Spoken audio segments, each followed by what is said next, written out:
What Really Happened with your host, Mike Rivero. You're listening to the Republic Broadcasting Network, where you'll find out what the Fukushima's going on. And aloha, America. Welcome to our show today. It is Friday, December 2nd, 2016. Thank goodness it's Friday. Thank goodness it's Friday.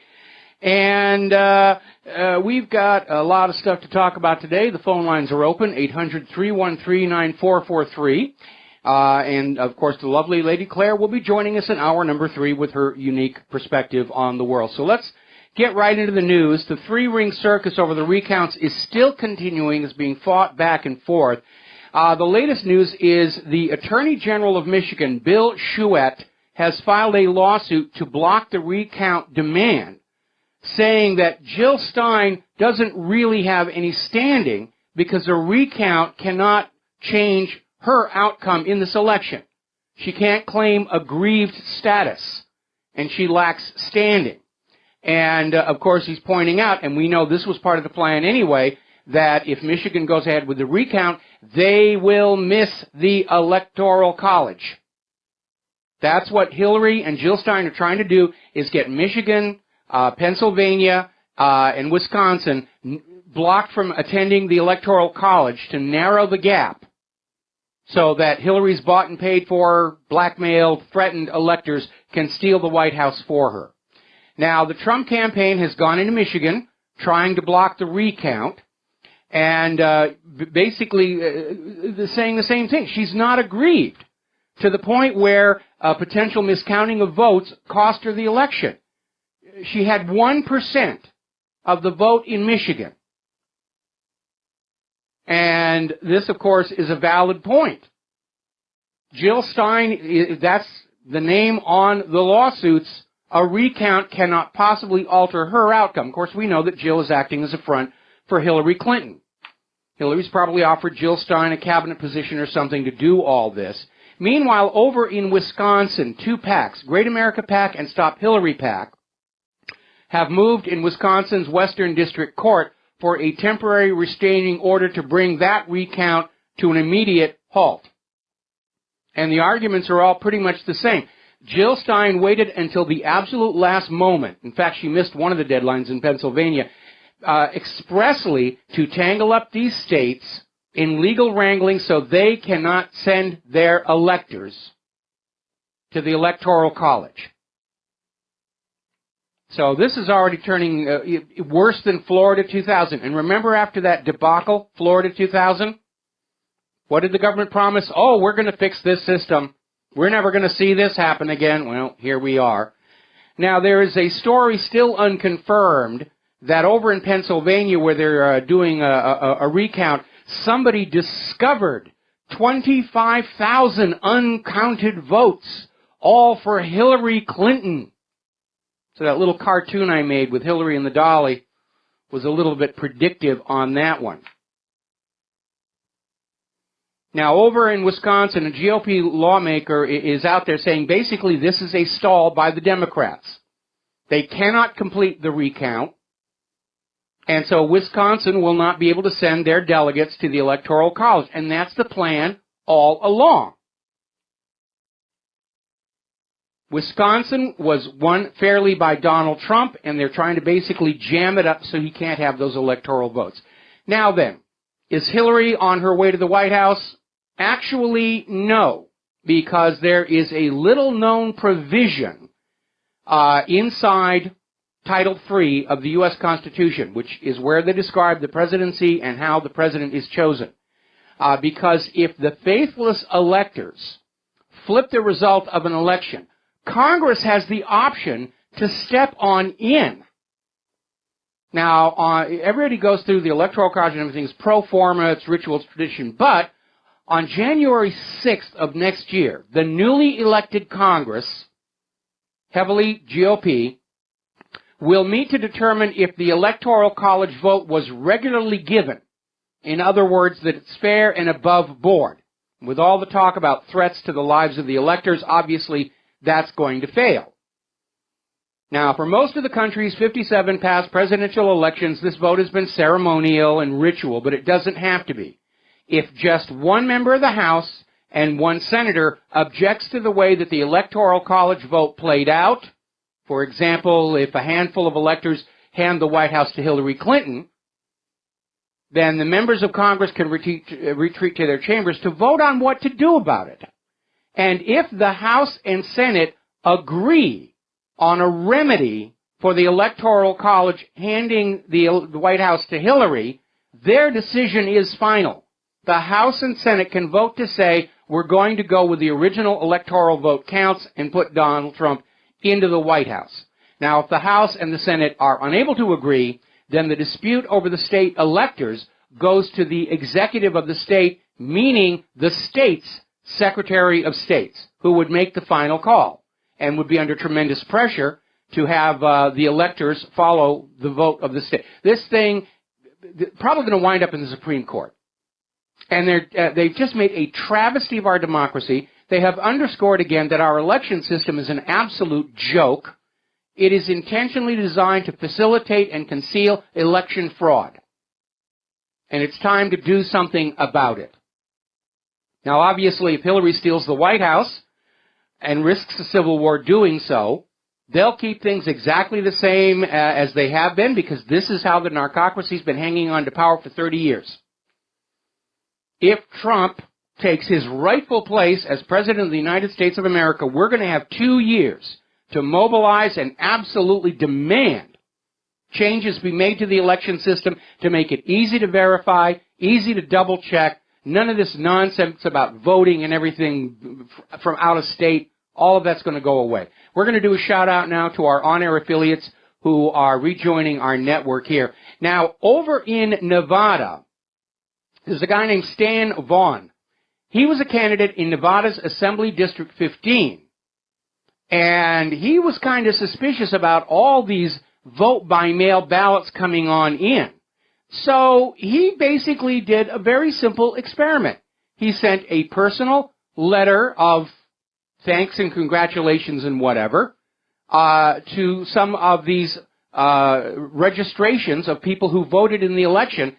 85% of them were returned by the post office saying that that person didn't actually live there.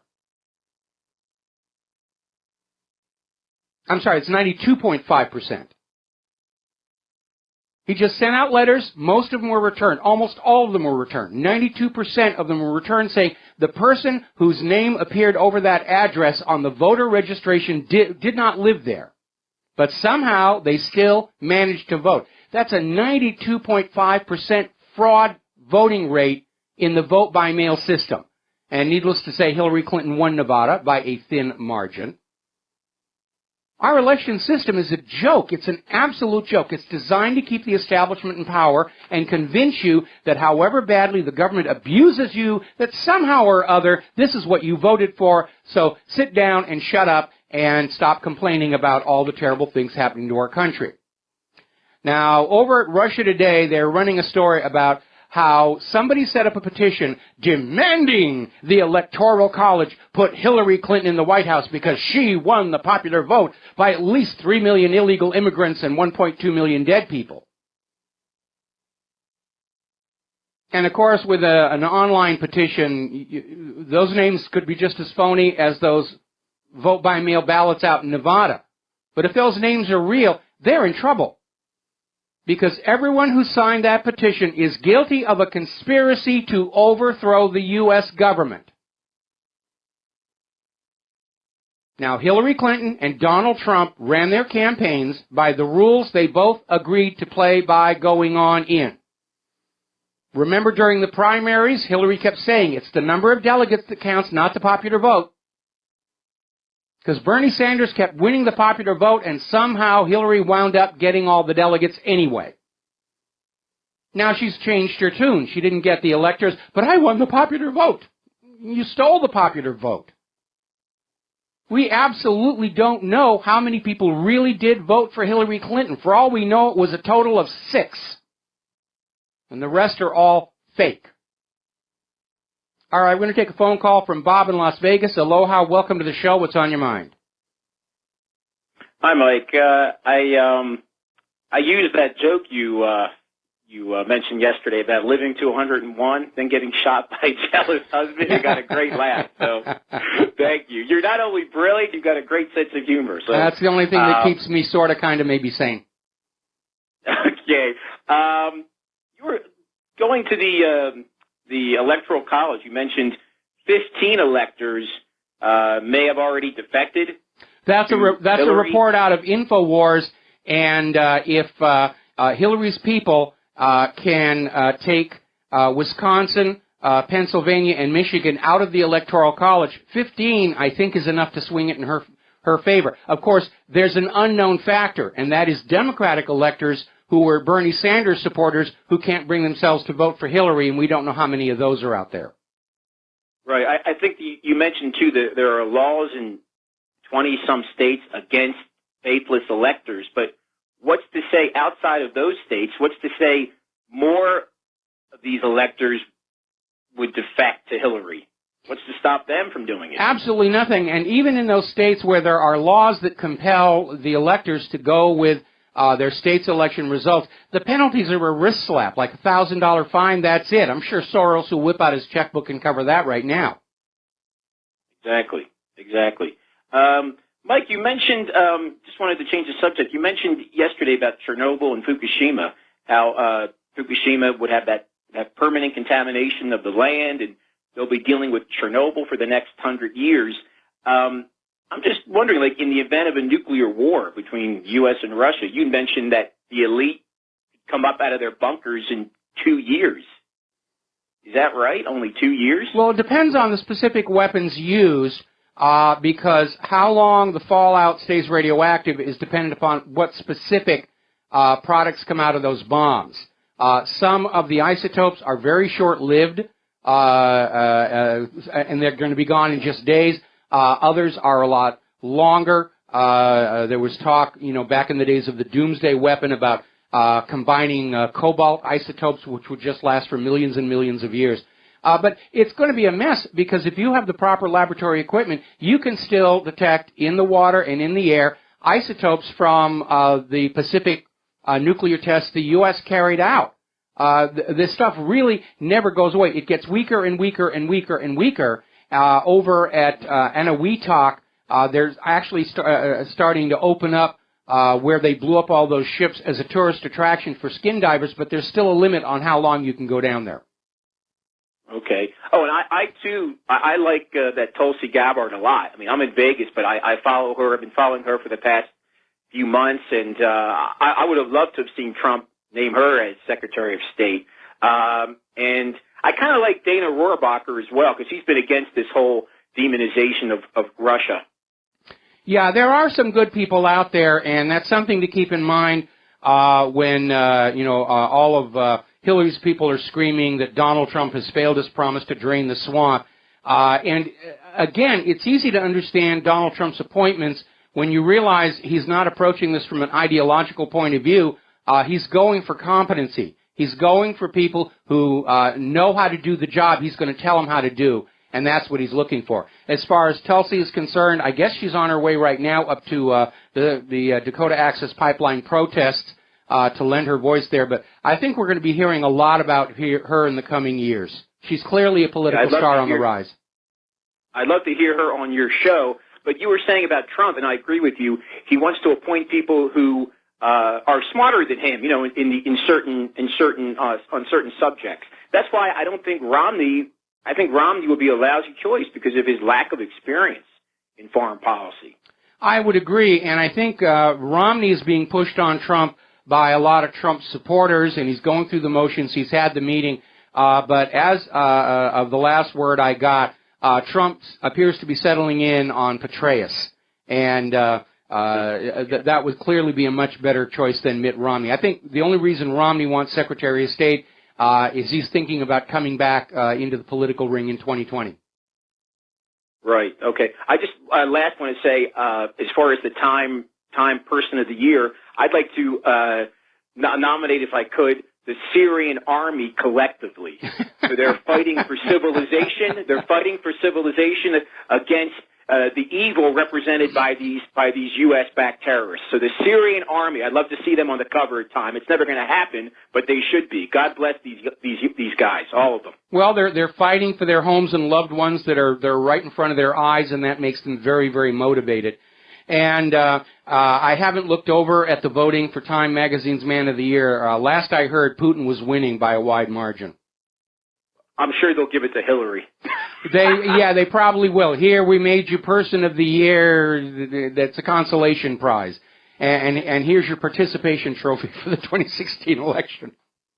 Exactly. Oh, Mike, last thing. I wanted to get just a quick question. The movie Executive Action about the JFK killing. Yes. You know, was that done by Hollywood as a favor to the government? Because obviously the businessmen, these corporate guys, are the ones behind it. And there was one scene where one of the businessmen mentioned CIA or FBI, and his colleague immediately said, "Oh, of course not. They're not involved." Yeah, well, I mean, like it was just a put-up job, basically. Well, I think the original script, because I remember when that came out, the original script was out there trying to do what Oliver Stone later did with JFK. But Hollywood is infiltrated by CIA, by FBI, and all the rest of that. And they did try and water it down.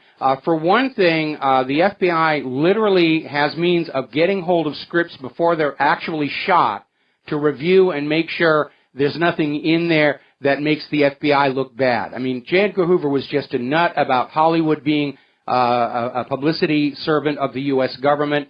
It's what led to his war on Charlie Chaplin. And, any script that gets a little too close, there'll be some little back channel talk about you need to take this out, or we're going to find some way to interfere with your production. Certainly any film that is filmed on U.S. military assets, like Top Gun on the carriers and everything, those scripts have to conform exactly to what the U.S. government wants to be in them, or you're simply refused permission to shoot on the ships and bases and so forth and so on. Okay. All right. Well, you and Claire, you guys have a nice weekend. Thanks. We certainly will. Thank you very much here. We're going to let you go. Now then, apparently there was this little get-together yesterday of campaign workers for both the Clinton and Trump campaigns, sort of a post-mortem analysis, and it literally broke into a shouting match where Hillary's campaign people were screaming that Donald Trump was fueling racism to aid his campaign, which, of course, we know is complete nonsense. It was Soros and Hillary and Black Lives Matter that were trying to make racism an issue for the election in the hope that the black community would vote for Hillary Clinton. And actually, a lot of them did not. They voted for Trump. So did a lot of the legal Hispanics in this country voted for Donald Trump because they could see through it. There was one leader of Black Lives Matter just put it right in a nutshell. Hillary is saying all the things we want to hear, and we have no way of knowing she'll ever keep her word about any of it.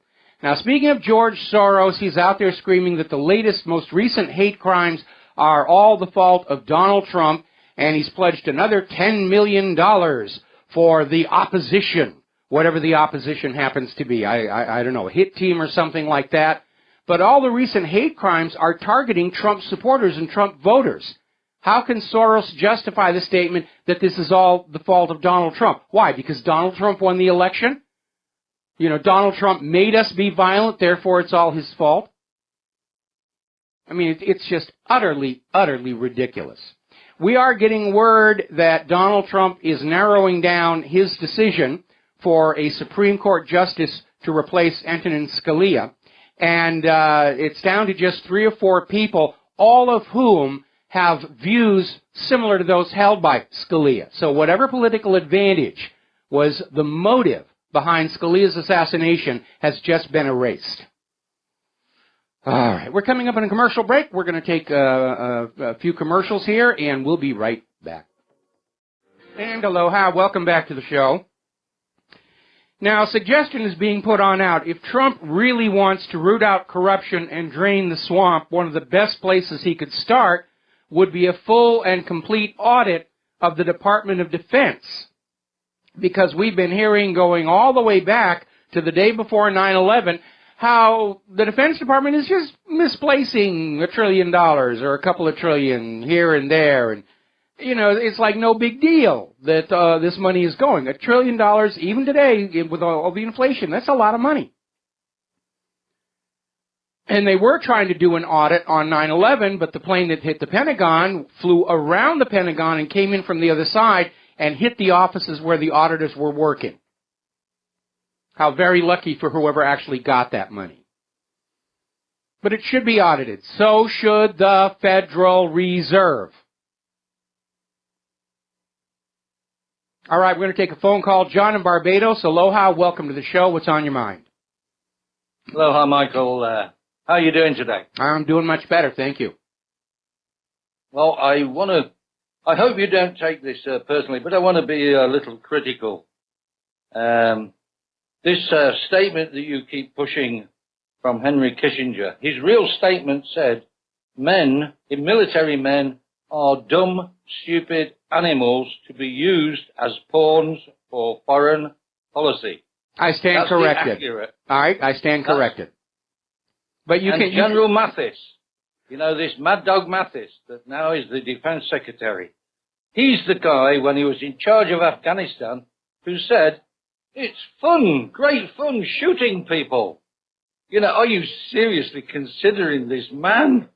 Good gracious. Well, it's not really up to me. Again, all of these people are going to be under the direction of Donald Trump, and if they don't do what Trump tells them, they'll be fired. So that's something everybody. That's something everybody needs to keep in mind. These people don't set policy. They can recommend, but they don't have the authority to go on out and start wars on their own. When Hillary Clinton was smuggling all those weapons to ISIS and Al-Qaeda in Syria, she didn't act on her own. That's an absolute guarantee. Well, tell that to Ashton Carter when he bombed the Syrian troops against Obama's intention. But anyway, I've got a message for General Mathis. And one of his statements was, engage your brain before engaging your weapon. And what I would suggest that he engages his brain before putting his mouth in gear. Okay, well, sounds like a good recommendation for anybody, not just. It's a good advice for anybody, actually, to be very honest. To be honest, Michael, this nonsense that you keep pushing on the Nazi regime and Hitler, most of it is Western propaganda. And America was far worse than that with its torture, its destruction. I'm not saying that they didn't. Let me tell you, because I get a lot of criticism from a lot of people about talking about Hitler and the Nazis. Okay, I understand that a lot of what we've been told the Nazis did was made up. In fact, I got a story coming on up here about just how extensive that propaganda was leading into World War II and how much of it was fake. But when I'm using the popular image of Hitler and the Nazis, I'm basically playing to what still a large segment of the population, how they view them. And again, like I said, the art of being a rabble-rouser is knowing what the rabble is ready to listen to and what they're not ready to listen to. And we're still treading on very thin ground here if we try and challenge too many of the beliefs that people hang on to. We have to just chip away from the outside a little bit at the time. And we can't come in and say everything that you think you know is total crap, because you're not going to get a receptive audience with that approach. So we have to go a little bit at a time. Okay. I agree, Michael, because I tend to come in like a bull at a china shop. Yeah, I have noticed that a few times here. Anyway, listen, we got to take a break for commercials. Thank you for the phone call, and we'll be right back. And aloha, America. Welcome back to our show here. And over in the chat room, one of the people put out, there's always going to be war talk. War leaders want to motivate their troops forward. Admiral Halsey was famous for the statement, kill Japs, kill Japs, kill more Japs. And remember, during America's expansion into the West, the only good Indian's a dead Indian, and so forth and so on. People talk tough where they're in the middle of a war. Now, the real measure of General Mattis may be found in this article that came out of Business Insider, because apparently during the discussions where Trump was evaluating him for the secretary's position, apparently Mattis got Trump to rethink his position on torture. And the report we're getting from the New York Times was that Mattis told Trump he never found torture to be useful, and basically said, give me a pack of cigarettes and a couple of beers and I'll do better. So this is what this guy is thinking in private, not grandstanding in front of the troops or everything. And obviously, he on that issue, he's right. Torture never produces actionable intelligence. It produces politically expedient confessions. Okay, now moving on. Kellyanne Conway, who was unfortunately embarrassed by that ridiculous New York Times story that claimed that Donald Trump was not going to criminally investigate Hillary Clinton. And it caused a lot of confusion. It damaged Trump's image in his supporters' eyes, and maybe that's what it was designed to do. But on reading the actual transcript of the interview, he was asked point blank, are you taking the investigations off the table? Donald Trump said no. Now, during that interview, Trump also made a comment, it wasn't a high priority, which I agree with. There are more important things he's got to be dealing with right now. And he said, I'm not out for revenge, which doesn't necessarily mean that he's going to interfere with the wheels of justice to begin with. But as soon as the Times had that banner headline, everybody went off and talked to all of Trump's aides and assistants and staffers, including Kellyanne Conway, saying, Trump has just said he's not going to criminally investigate Hillary Clinton. What's your response to that? And Kellyanne Conway tried to basically explain and justify that decision, not knowing her boss had not really said that. This is why Trump really can't stand the media, the corporate media, and neither can I. Today, Kellyanne Conway is saying Hillary might not be off the hook for her classified emails because the Trump administration may look at that again. So they're basically sending out the signal saying that, yeah, that there's still an issue out there. All right, we're going to grab a phone call from Michael in California. Aloha, welcome to the show. What's on your mind? Hi, Michael. Like John from Barbados, I was listening to his comments. I'd like to add a couple of things to the kind of people that Trump is appointing. And I'm from California, and I know very well this guy, Treasury Secretary Minchum. The guy is, he ruined a few people here in California. He made some movies, but at the same time, he bought that failed bank, Indian One, in Pasadena. Mm-hmm. And, the guy is a shyster. He is not a decent guy. And it's clear that, to me, anybody that works at Goldman Sachs, it's like whatever's born out of a cat, it's mice. So I think that's a very bad appointment. The second guy is that guy that he nominated for the military. I think that guy is probably not even mentally stable. Well, wait a minute. You're not actually listening to my broadcast, are you?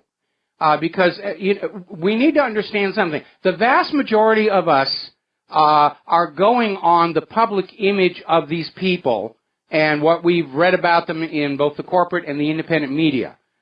We've never actually met them face to face, which is what Donald Trump is doing now to take the real measure of these individuals. And as I pointed out with this story that just came on out, General Mattis is talking Donald Trump out of torture. And obviously that is in stark contrast to what his public image is, or at least as it's being presented, certainly by Trump's critics and Hillary's supporters. So we need to go very, very carefully here. And again, when you look at an organization like Goldman Sachs, okay, the crooks are the ones up at the very top and the ones assisting them. Not everybody working at Goldman Sachs is a criminal. Okay, they're there for their... This guy was a partner. Okay, well, all right. You don't agree with the choice, but you know something. Donald Trump is going to do a lot of things that we don't agree with. He said a lot of things during the campaign I don't agree with. But again, I maintain that Donald Trump on his worst day is still going to be better for the country than Hillary Clinton on her best. And each of us, hang on. Each of us has a different view of what the perfect cabinet is going to be. And we're not going to agree on these things. There are still people out there pushing Romney for Secretary of State. I think it would be a disaster. I think Petraeus is more suitable among the people that Trump is talking to. And then we have all these other people calling on in saying that this or that person ought to be Secretary of State who's not even under consideration at this time. So, talking about the appointments, it strikes me, it's getting to be almost a waste of time until we see how Donald Trump manages those individuals, because their jobs are to carry out the policies Donald Trump is setting out. And if they go rogue on him, he's got the option to fire them, and I think we're going to leave it at that. Let's switch over to Dennis in Florida. Aloha, Dennis. Welcome to the show. What's on your mind? Aloha, Michael. I got this burning desire all week to call you about this.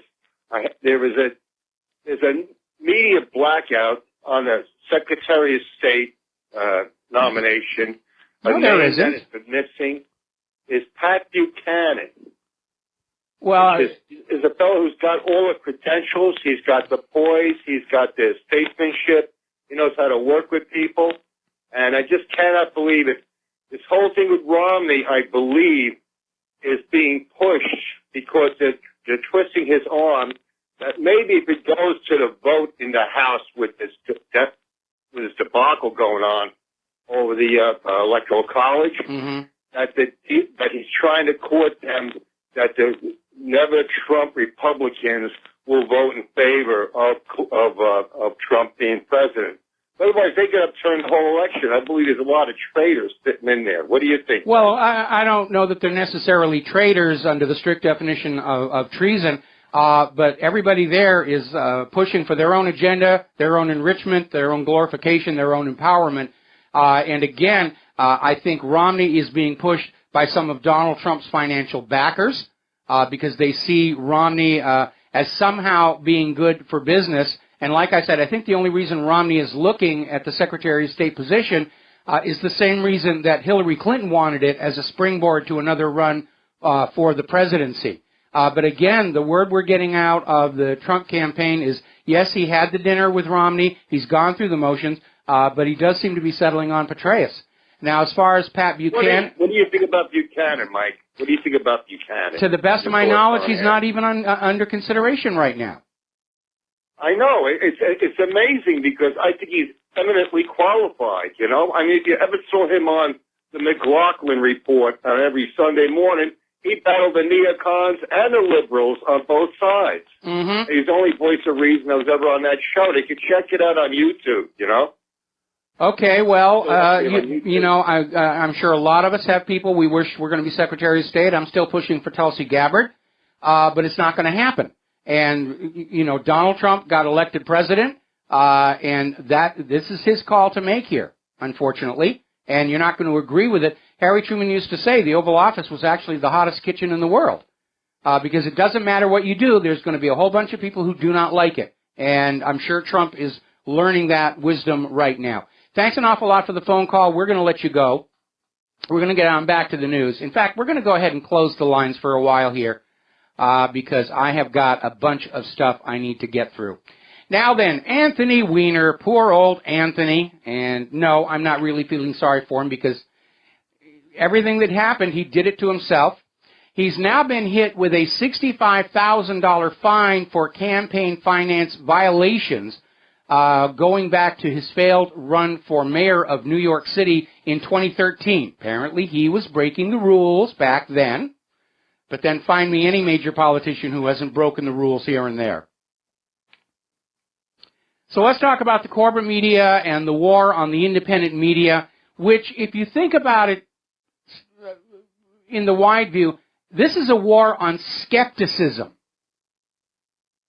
This is the government and the corporate media making war on those who will not blindly believe what they are told to believe. In another context, we would see the heretics being burned at the stake in the town square for refusing to believe. Remember when they tortured Galileo because he thought maybe the Earth was orbiting around the sun? That kind of thing. That kind of a mindset here. The U.S. corporate media continues to claim that Moscow is responsible for Trump's election. That's one of the arguments they took into, I think it was the state of Wisconsin. And Wisconsin came on back and said their counting machines are not hooked to the internet. Russia couldn't hack in and change a single thing. And nobody's come up with any evidence at all. It is guilt by accusation. You know, it's possible. They could have done it.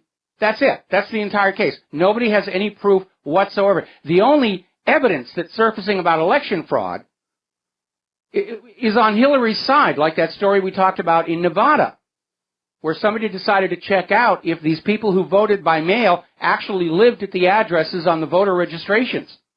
And they came back with over 90% of them didn't exist.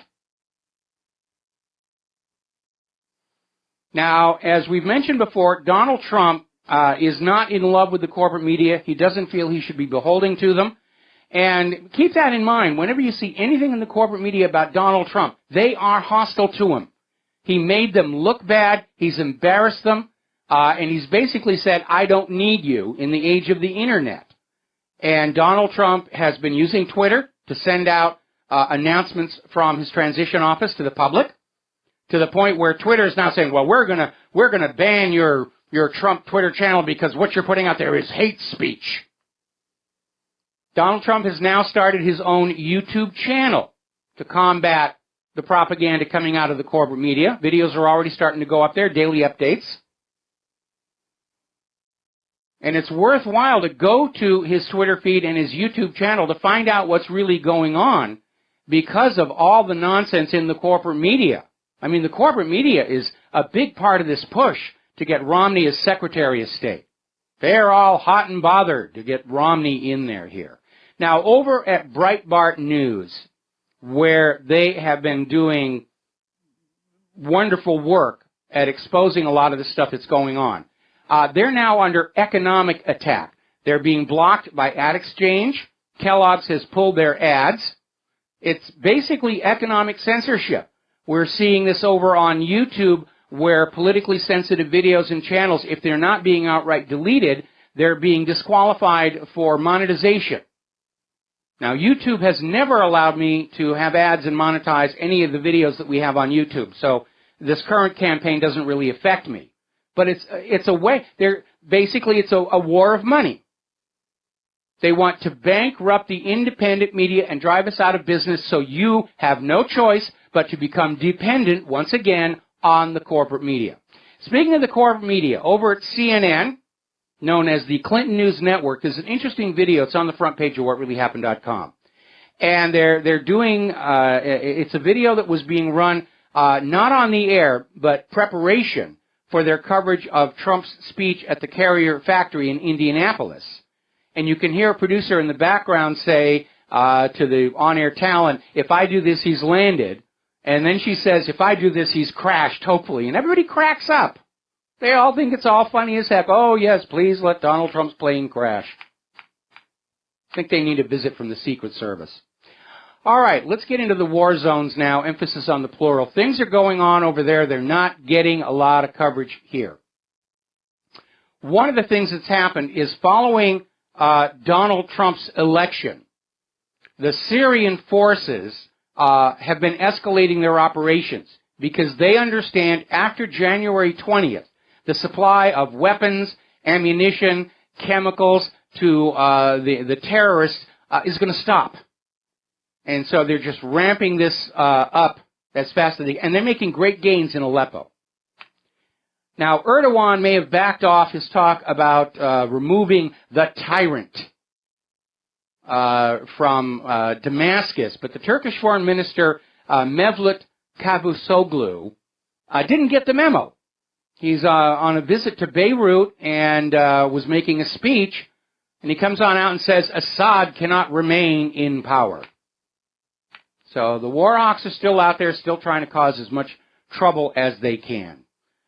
Now, the Russian Defense Ministry has observed that the United Nations has stopped delivering humanitarian aid to Aleppo.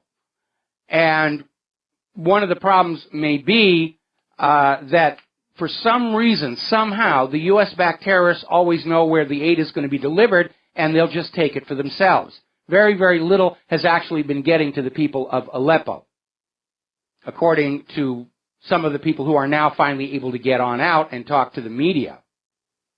Now, Sergei Lavrov is wondering why, with the Costello Road into Aleppo now back under Syrian government control, why the UN isn't sending humanitarian aid in through that way.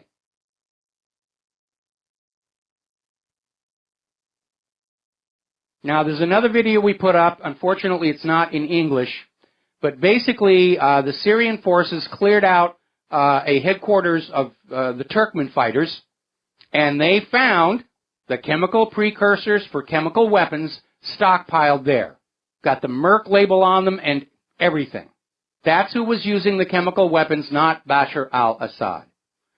Now, up in Ukraine, their forces are shelling Donetsk People Republic village using Grad multiple missile launcher systems. This is real heavy munitions causing a huge amount of damage. Apparently about 40 shells were fired in all, and they're still trying to figure out how many people have been killed. They know that at least 2 civilians and 1 DPR serviceman were wounded. All right, we're going to take a break for commercials, and we'll be right back. And aloha, America. Welcome back to our show. Getting on back to the news. North Korea has conducted a massive artillery training near Wonsan. Apparently, something like 90 howitzers, equivalent to 7 or 8 battalions. Boy, that must have been a lot of noise. Now, let's talk about weapons. I have been making it an issue that America's military-industrial complex is absorbing huge amounts of the nation's wealth and producing junk. F-22 asphyxiating its pilots, the Independence-class littoral combat ships with corrosion, Freedom-class drivetrain problems. They're already saying that Gerald R. Ford may never actually really be suitable for combat because of all the problems with its new whiz-bang technology, and they're acknowledging they shouldn't have tried so many new things all at the same time. We've been talking about the Zumwalt, the new stealth destroyer, the one with the very interesting inverted bow that makes it unstable. It broke down. Apparently water leaked in through the shaft seals, got into the electric motors, and basically disabled it, and they towed it to a port in Panama. It is now underway, heading for its home port in San Diego. They had to cannibalize parts from one of the sister ships still under construction in order to get it running. Now, if you know anything about real war, you go through spare parts very, very fast. And when you build very expensive warships and airplanes and so forth, the spare parts are equally expensive as well. Now, as I mentioned before, the Independence-class littoral combat ships, corrosion problems. They had to take the lead ship out of the water and dry dock it, replace whole sections of the hull. The Freedom-class littoral combat ships, drivetrain problems. And according to the Pentagon's top testing agency, these 2 new classes of littoral combat ships have, quote, a near zero chance of completing a 30-day mission. Now, this program is behind schedule. It's hundreds of millions over budget. And the Pentagon's top tester is saying they are incapable of conducting most of the basic missions they're intended to carry out. This is triggering a Senate investigation into just what the heck is going on. Now, yesterday we mentioned how the draft defense bill for next year removed the suggestion or removed the program that would have required young women to register for a military draft. And today, expressing his ire, Obama is out there saying he fully supports drafting young women into the military for combat roles. I wonder if that includes his own kids when they come of age. But obviously, I disagree with that policy, and I've already explained why that would be the case. All right, now, when I was talking to a previous caller, oh, here's the music. We're going to take a break. Station identification. We'll be right back. Aloha, America. Welcome back to our show, hour number 2, and the phone lines are closed. We're going to get some news done and out of the way here. And as I mentioned to an earlier caller, there's a lot of propaganda that goes out regarding war. And we did a little article, Fake News and War Party Lies, actually by Pat Buchanan. And we linked to it. And he's got all these quotes by Franklin Roosevelt. And back in 1941, Franklin Roosevelt, during his Navy Day radio address, told the nation, quote, "I have in my possession a secret map made in Germany by Hitler's government, by the planners of the New World Order. It's a map of South America as Hitler proposes to reorganize it. The geographical experts of Berlin, however, have ruthlessly obliterated all the existing boundary lines, bringing the whole continent under their domination. This map makes clear the Nazi design not only against South America, but against the United States as well. It is a plan to abolish all existing religions, Protestant, Catholic, Mohammedan, Hindu, Buddhist, and Jewish alike. In the place of the churches of our civilization, there's going to be set up an international Nazi church. In the place of the Bible, the words of Mein Kampf will be imposed and enforced as Holy Writ, and in place of the cross of Christ will be 2 symbols, the swastika and the naked sword. A God of blood and iron will take the place of the God of love and mercy." Where did Roosevelt get these secret Nazi plans? They were forgeries by British agents in New York, operating under a gentleman named William Stevenson, Winston Churchill's man called Intrepid. So the reality is, governments have been lying to the people all along to get us into wars, to get us to do as we're told, to get us to pay taxes, to get us to breed more workers and soldiers for them.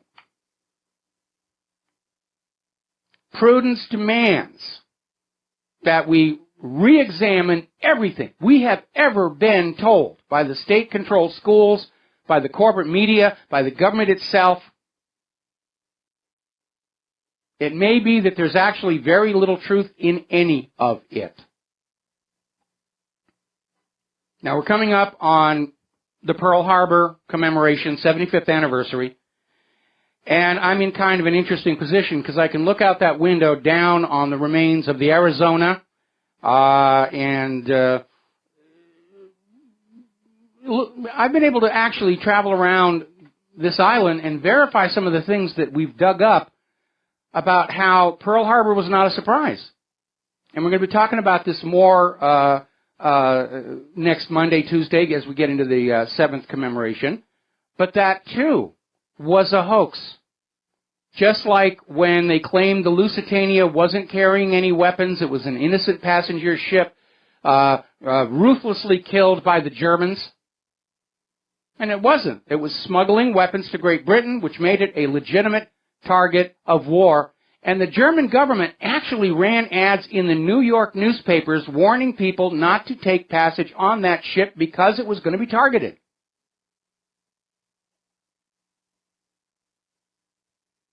How many more times do you have to be lied to until you finally accept and understand you are ruled by lies, fraud, and deception?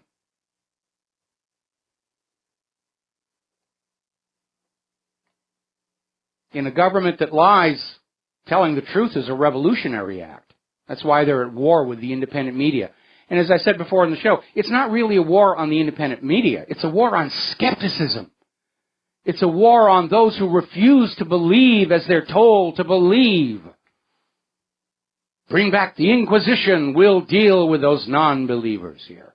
All right, let's look at the economy because a lot of stuff is going on. As you know, this weekend there is a very important referendum taking place in Italy, and its failure to pass could bring down some of Italy's top banks.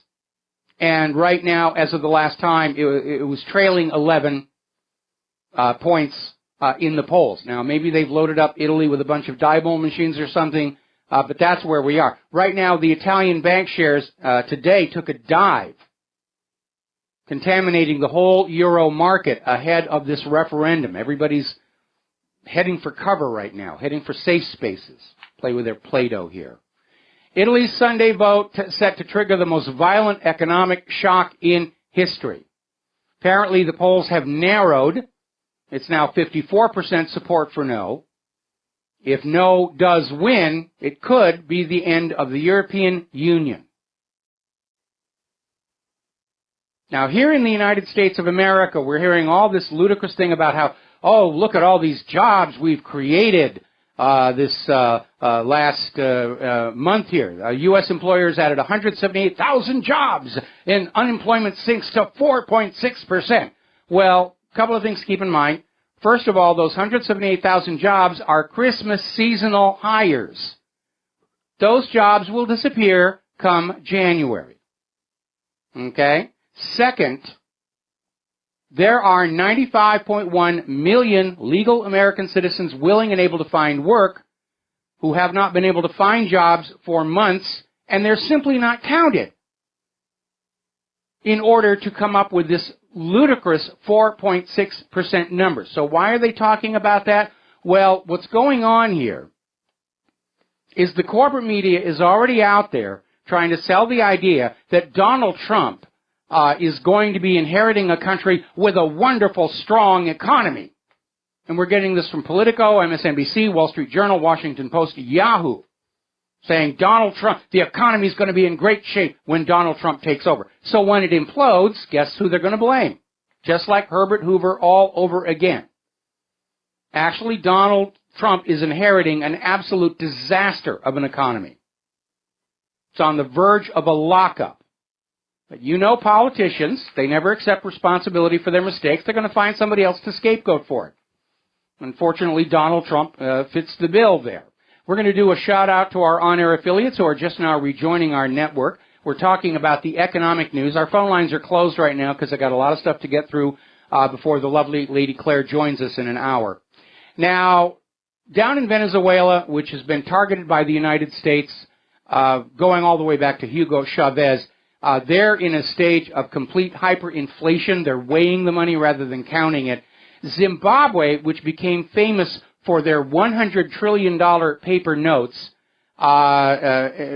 abandoned that monetary system, started a new one.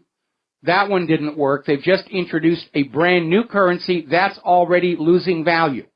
Why is this going on? Because of private central banking, which by design creates more debt than money with which to pay that debt, to hold nations and people slaves to that debt. That's what's going on here. And it's a giant pyramid scheme. Sooner or later, any country enslaved to a privately owned central bank that issues all the public currency as a loan and interest will lock up and collapse. Now, in the past, it was basically isolated. It would happen to this nation, and then all the other nations would leap in, refund it, restart the scam all over again. But today, because of globalism, the entire system is hanging by a thread. We'll use the European Union as an example. In the European Union, some of those member states are in a lot more trouble than others. And what Brussels has been doing is siphoning off wealth from economies that are doing well, like Germany and Great Britain, and using it to prop up the EU member states whose economies aren't doing very well at all. And what they're really doing, if you can imagine a boat sitting on a lake, and there are 18 holes in the bottom of the boat, but only 17 corks. And all Brussels can do is yank a cork out of one hole and shove it into another in full view of the press and scream, "We're working on the problem." But the water is still coming in. The total aggregate debt continues to grow. And unless you can control all the water coming on in, all the debt, write it off, do something, it's inevitable the EU is going to sink. And the same thing applies to the entire world. because all but just, I think, 3 countries are now enslaved by these private central bank scammers. They've been doing this for 300 years. And when it comes down, it will be global. And there will be a tremendous amount of hardship. But it will also open up a once-in-a-lifetime opportunity for the people of planet Earth to stand up and say, no more private central banks. The public currency of a nation must be managed as a public utility for the benefit of the nation, its people, and its commerce, and not as a privatized for-profit operation that benefits the bankers and corrupt politicians only. Speaking of corrupt politicians, apparently there is pressure to extend the anti-Russian sanctions by another 6 months. Now, these sanctions have actually caused a lot more damage to Europe and the West than to Russia. But by golly, we're going to keep on making the same mistake and hope things will be a little bit different. It's all about image. We're taking a harsh stance against Russian aggression. It's all posturing, chest-thumping here. The U.S. Senate just passed a bill to extend the sanctions on Iran. The vote was 99-0. They had 1 abstention. And what this is doing is sending a message to the world that the U.S. doesn't keep its treaty commitments because Iran has done everything they promised to do under the P5+1 deal. The U.S., which promised to end the sanctions, just extended them again. Governments around the world are now realizing that any treaties signed by the United States aren't worth the parchment they're on. Any promises made by the U.S. are worthless. The U.S. continues to punish Iran, not because Iran has done anything, but because their masters in Tel Aviv still want Iran broken up into little tiny pieces, easy to bully, easy to push around, like they're trying to do in Iraq, Turkey, Syria,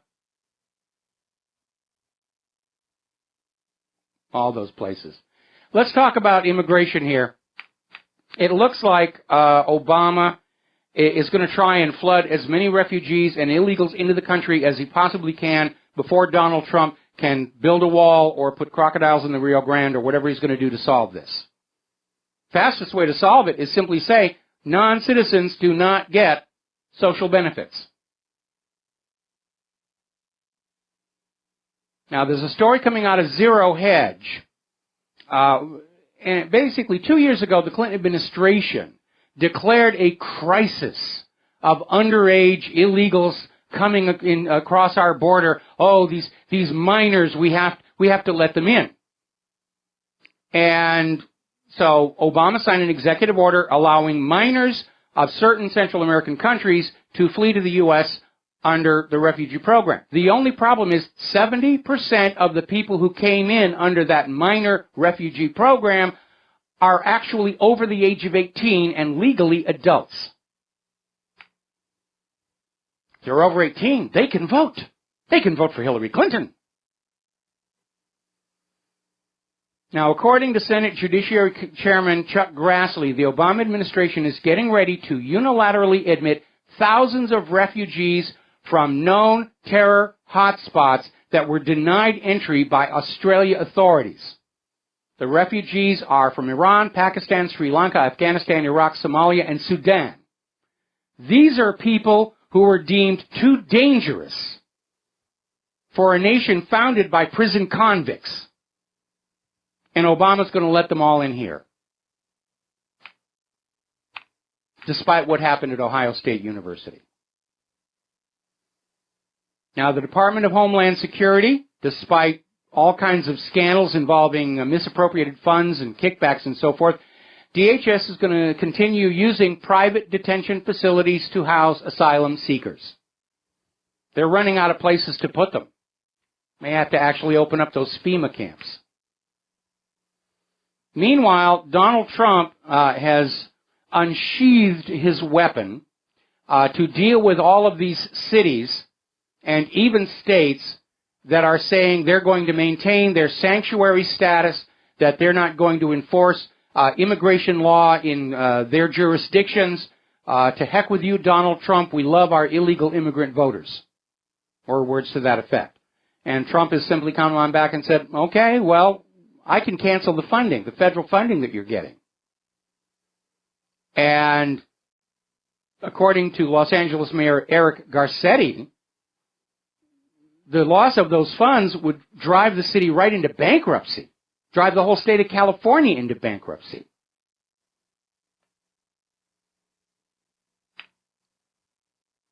So, anyway, over in the European Union, there is now a plan in Brussels to declare protests against Brussels a crime.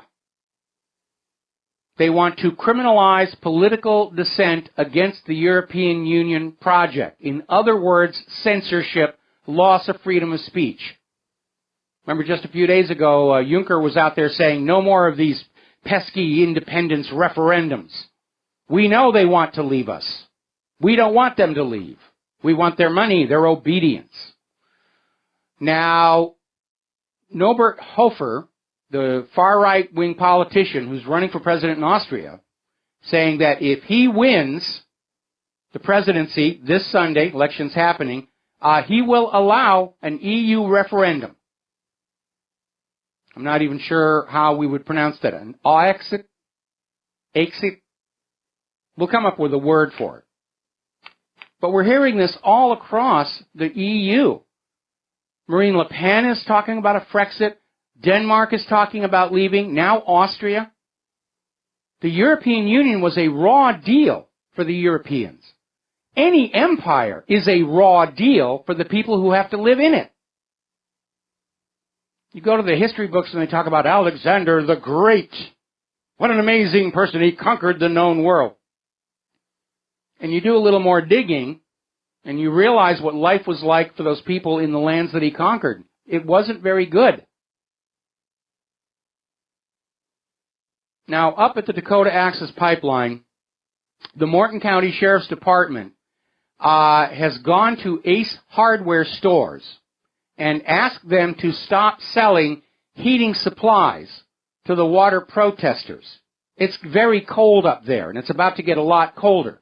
Ace Hardware said, okay, we will not sell any of these protesters anything to keep them warm in the coming cold. And that is really a shame because I like shopping at Ace, but I guess it's Home Depot from now on. By the way, looking back at Black Friday and what was selling and what was not, boy, were the guns selling off the racks. The numbers are now in. Enough guns were sold on Black Friday a week ago to outfit the entire U.S. Marine Corps and then some. Everybody is arming up in the face of a government that has clearly gone rogue and refuses to accept the will of the people in this last election. Now, a year ago, we had that false flag out in San Bernardino where witnesses claimed that 3 men dressed in military gear carried out the shooting, and then all of a sudden, magically, it mutated into these 2 Muslims, a husband and a wife. And the wife was so diminutive, couldn't possibly have carried all the gear the witnesses said they were carrying. And they're doing the look back, oh, the horrible, they're recycling the terror attacks to keep you scared. And Corbin News, apparently by accident, has played the footage of the original police dispatchers as they're talking about how 3 suspects have fled. Not 2, 3. They can't even keep their stories correct any longer. Now, getting into the world of computers. Actually, we're coming up here on a commercial break, so I'm going to not even tease this story. But it is rather alarming, I think would be a good word. You need to go back and look at how many times you've been lied to. Not just the lies you've been told this year. Your entire life has been a lie and an illusion. We'll be right back. And aloha, America. Welcome back to the show here. And I want to step back here to where that caller called on in and said, General Matisse, was quoted as saying, it's fun to shoot people, which does sound really, really, really bad. What's important is the context. And here's where we see how the corporate media is selectively quoting somebody to make them look like one thing when they're something else. An alert listener just sent me in the complete quote. And it goes like this, quote, you go into Afghanistan, you've got guys who slap women around for 5 years because they didn't wear a veil. You know, guys like that ain't got no manhood left anyway, so it's a heck of a lot of fun to shoot them, end quote. Now, that's a very different situation than simply implying that he just likes to shoot people at random. I don't have any sympathy for guys who beat up on their wives. I have no sympathy for anybody who abuses a child. But that's a heck of a long way away from just saying that Matisse just likes to shoot people just to shoot people. And you've got to be very, very careful when all of this stuff is being put on out to demonize Donald Trump's cabinet picks, because they're trying to discredit and demonize him ahead of Hillary's still going to try and steal the White House at the Electoral College.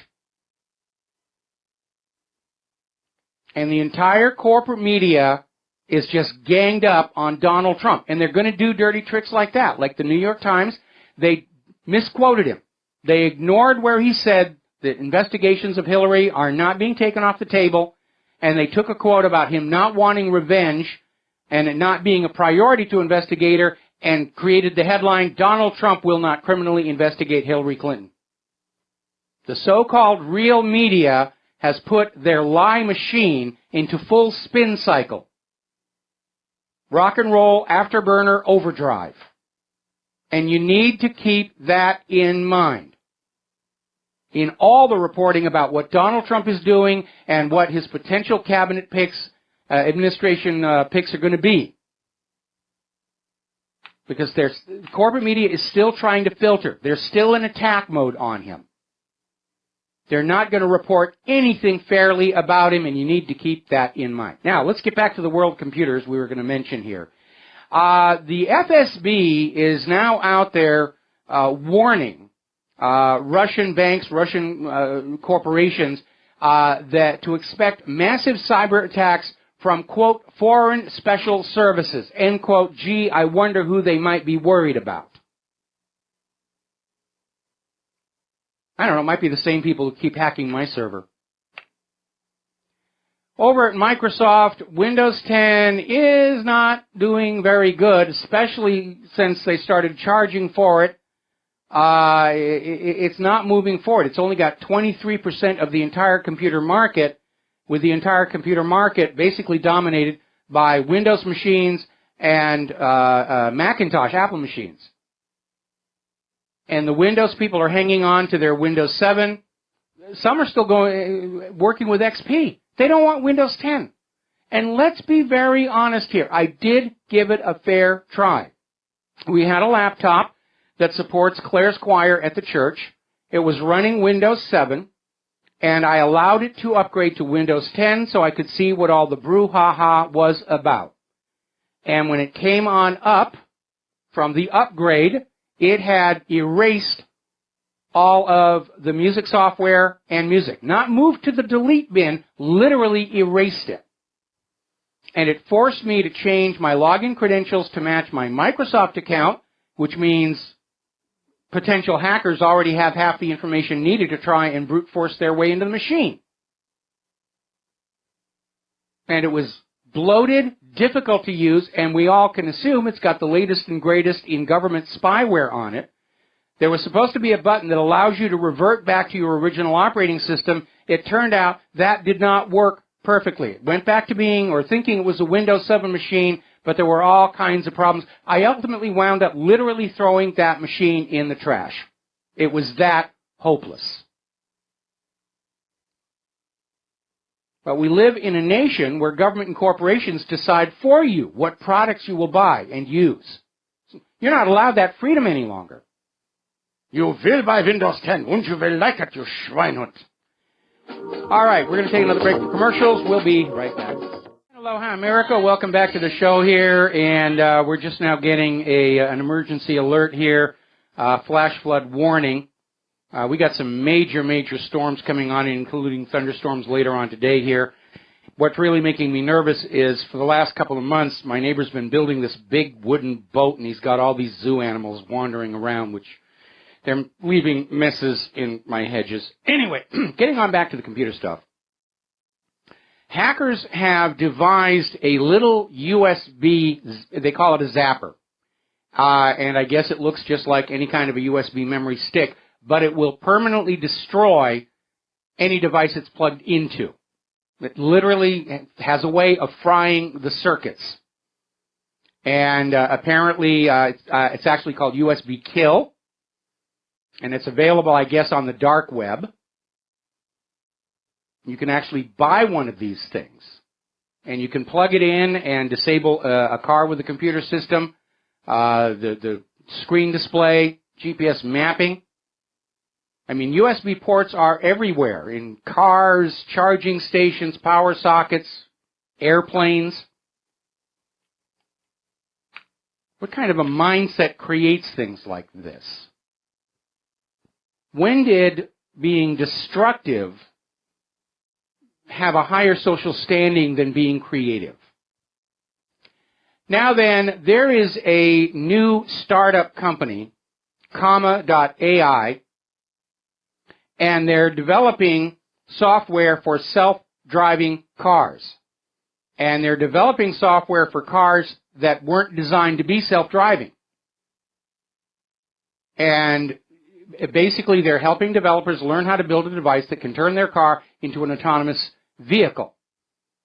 And apparently the strategy is they're giving this thing away for free to get around all the regulations about self-driving cars coming out of Washington, D.C., which seem more designed about protecting the companies that are already into this field rather than coming up with a safe product. So not all hackers are bad. I think this is a good example of somebody trying to devise something more interesting. I would really like to see an open source replacement for the software in all of these cars' computers. Under the Digital Millennium Copyright Act, you're not allowed to look at the software in the car that you own. Not allowed to see if it's reporting your driving patterns to your insurance company, or how often it's telling the police where you are. I think there actually have been efforts to produce user installable open source replacements for the computer software on the car. I'm very uncomfortable about how much of our property is still hidden from us, especially in the realm of computers. And maybe I was spoiled because I started with computers back when everything in them was wide open. You could go in, play with the machine language, you could dump out the operating system and look at it. You knew what was in there. You knew what it was doing. You could get in there and fix the problems that came from the software companies if you wanted to.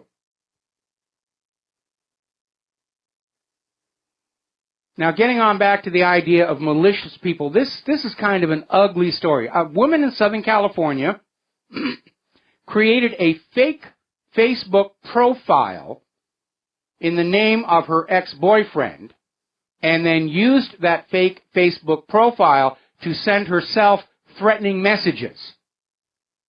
And the ex-boyfriend was arrested 4 times before investigators figured out what was going on. And she was out there with these fake messages, stalking, kidnapping, beating her. Heck hath no fury like a woman scorned, I guess. And that's something that's kind of worth keeping in mind, how easy it is to fake an identity online. In the first hour, we were talking about how somebody set up a website that has, an online poll. 4.2 million people have signed demanding the Electoral College put Clinton in the White House.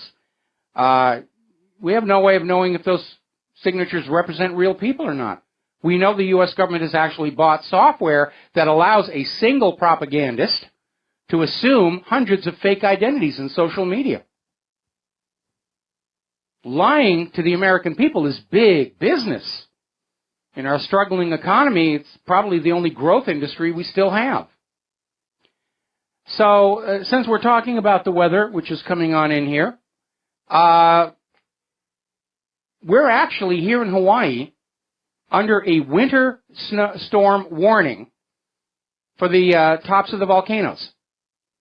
And they're expecting as much as 30 inches of snow on Mauna Kea and Mauna Loa coming in with this storm. And I'm sure Al Gore is out there somewhere saying, it's not snow, it's white lumpy rain. It's your imagination. The world is warming. The world is warming. Snowfalls are a thing of the past.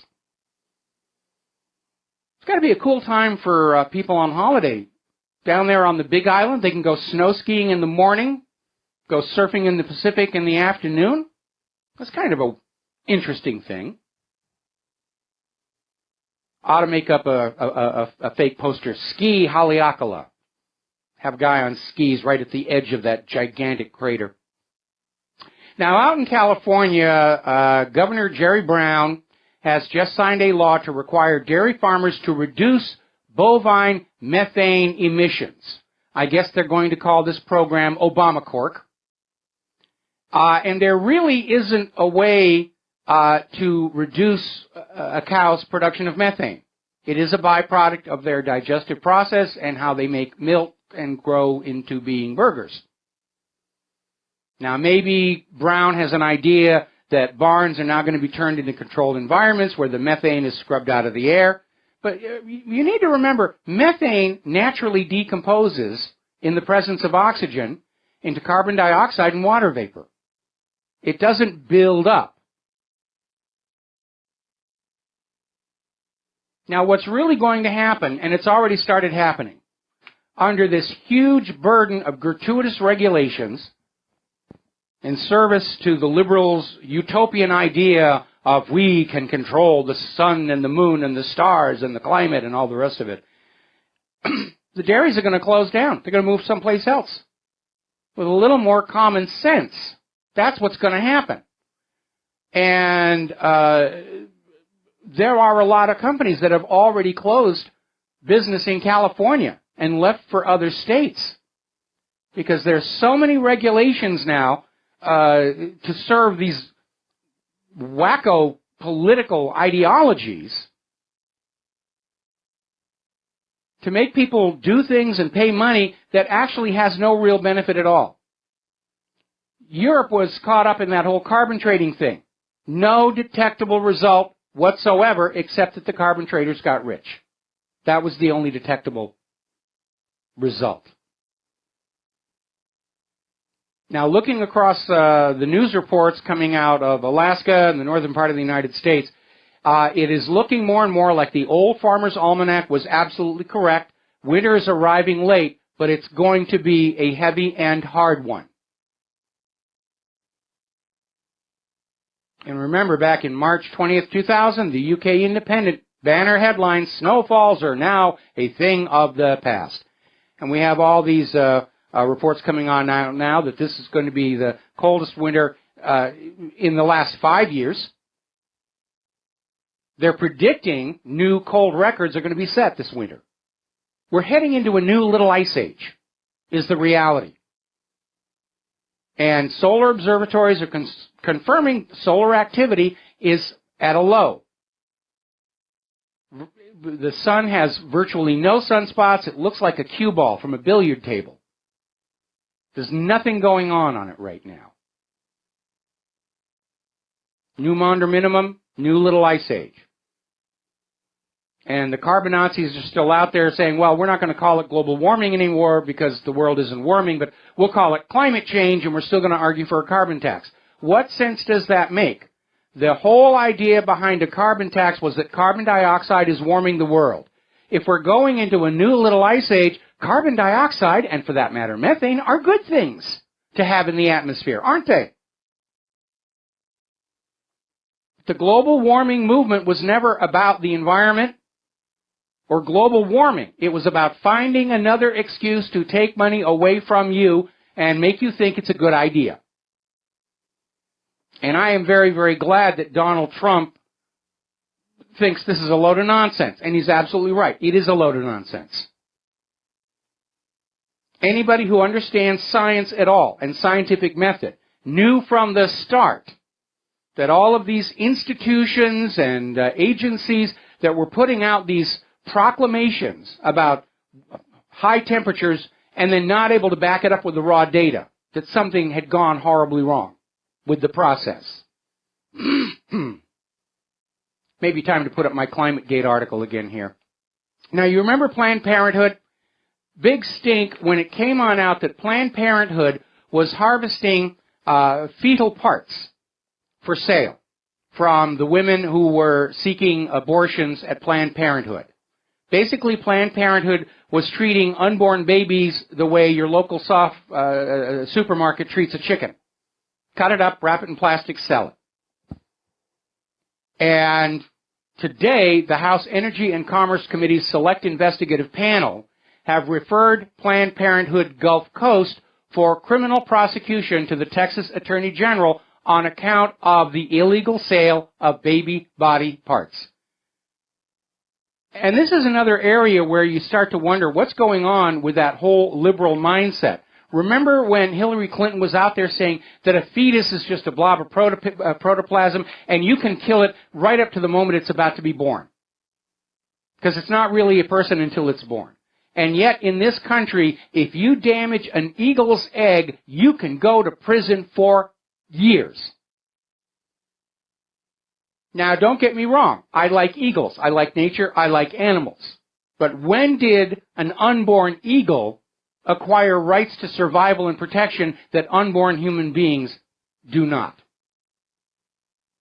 You can see how absurd this is getting. I think in a lot of ways the liberal establishment has lost touch with reality. They're almost becoming their own cult. Certainly Hillary Clinton's campaign ran as a cult, where they're caught up in these articles of belief that aren't really connected with the real world. Human-caused global warming being a good example of that. They're not interested in the science. They want to believe. They want to act on that belief. They want to feel superior. I was watching that show that Lee Remini is doing on Scientology, and she made a very interesting observation. And she said one of the reasons why being a Scientologist did help your career is that you would walk into an office full of producers and casting directors just knowing you were superior to them because you were a Scientologist. You weren't timid. You weren't afraid. You felt like you were the best person in the room, and you could just take control, and they'd respond to that. Well, that's what being a religious fanatic does. You believe you're the best person in that room, and you act like it, no matter how ridiculous what it is you're believing in happens to be. Xenu, global warming. It's okay to kill a fetus just before it's born, but don't you touch those eagle eggs. Now, Maryland is about to become the first state in the United States to ban all pesticides harmful to honeybees. And they're basically going to eliminate all of these pesticides in order to protect the remaining bee culture. And this really is very important, because those bees are an essential component of the production of natural food, because they do the work of pollinating the plants, which allows them to reproduce. Now, we've been hearing about all these horrific studies of colony collapse disorder, whether it was caused by GMO pollen. That was one study. They tried to blame it on cell phone towers, except that cell phone towers have been around for decades, and colony collapse disorder didn't start appearing until GMO crops started gathering a huge market share across America. There's another phenomenon out there, an article that came out of Rumor Mill News. Apparently, and this is not being reported by the corporate media, there have been dozens, hundreds of these acts of vandalism against beehives. People literally going in to an apiary and burning the hives, killing off the bees. Why? Were you stung as a child or something? Did you miss a pill on your psychiatric medication? Well, just stop and think. Who benefits? Who benefits if the natural pollinators, the honeybees, go away? Because if there are no bees to pollinate the natural seeds, if the bees die off or are killed, farmers will be forced to buy pre-pollinated GMO seeds. So you can see where somebody benefits from the bees being killed off, especially if that guilty party is unable to sell their product to people because of concerns over its safety. But this, and when I was a farm kid in New Hampshire, I had beehives. I had them up until the doctor tested my younger brother and found out he was hideously allergic to bee stings and could die. Then I had to smoke the hives and everything. But I know what it's like to keep bees. I can't imagine why anybody would just walk onto somebody else's property and set fire to a hive without a real good profit motive behind it. Now, Germany has decided to exercise the European Union opt-out law. They are now banning all cultivation of GM crops within their borders. Not going to be allowed. More and more people are beginning to realize that GMO crops are, it's not just unhealthy, it's an attempt to monopolize world food production. The same way the Federal Reserve wants everybody in the world to go through the Federal Reserve note to conduct commerce, Monsanto wants every farmer on earth to buy their seeds in order to grow food in their own country. That is the ultimate agenda, and that also requires the destruction of the honeybees. We'll be right back. And aloha, America. Welcome back to our show. Coming up on the top of the hour, and the lovely Lady Claire. Meanwhile, somebody just sent me a photo from the Big Island. One of our listeners on the Big Island just sent me a photo of the top of Mauna Kea. There's a lot of snow up there. There's a lot of snow up there. Time for a snowball fight. We need to make a Hawaiian snowman. Ship it to my family. Might not arrive in the same condition back there on the mainland.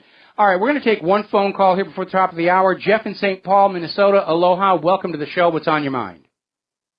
Well, the story about in the old days, the Indians would individually take the bag of precious seeds of the different corn lines and go far away from the encampment, find fresh ground where they would plant those corn and keep the genes all isolated in and amongst themselves, and then, be able to keep the thing going. And then, of course, you know the story about how, like, hybrid corn works, how they self-corn? In other words, the corn, they take the pollen from the top and put it down to the bottom so it grows, and they get the actual lineage seeds, the pure lines, and then they cross those to make hybrids.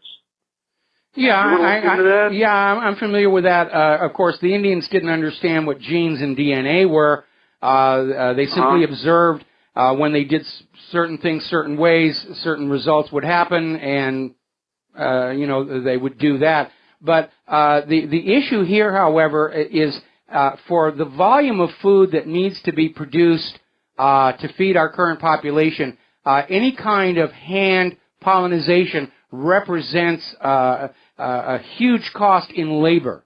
When you have 5 million honeybees out there doing it, that's one thing. Trying to find enough agricultural workers to go on out there and do the pollinization, whether it's cross-pollinization or self-pollinization, that would drive the cost of the food right through the ceiling, and there's no reason for that to happen other than it's an artifact or an after effect of one corporation's uncontrolled greed. Yeah, it's the big business takeover, but, in the old days, everybody saved their best seeds and kept it and traded it and absolutely. But, Monsanto wants to end heritage seeds.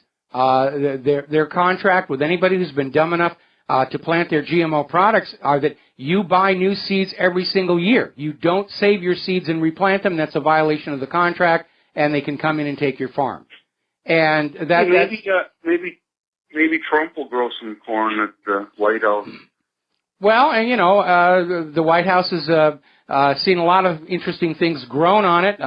The portico on the White House during one presidency actually had hen houses, so they could have fresh eggs there.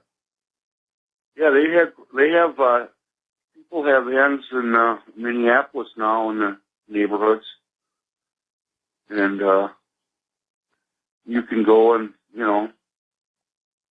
get eggs from your neighbors sometimes. Okay, well, we're going to let you go because we're almost at the top of the hour here. We're going to close the phone lines here. Thanks a lot. We're going to close the phone lines again. New gas leak just erupted in Franklinville, New York. The gas pipeline leak underwater, just the water's frothing up. These pipes are not safe and durable because they're cheap. We'll be right back after station identification. And aloha, America. Welcome back to our show, hour number 3. And for those of you watching on BAM User, this gorgeous creature sitting behind me is the lovely Lady Claire, looking even more lovely than usual.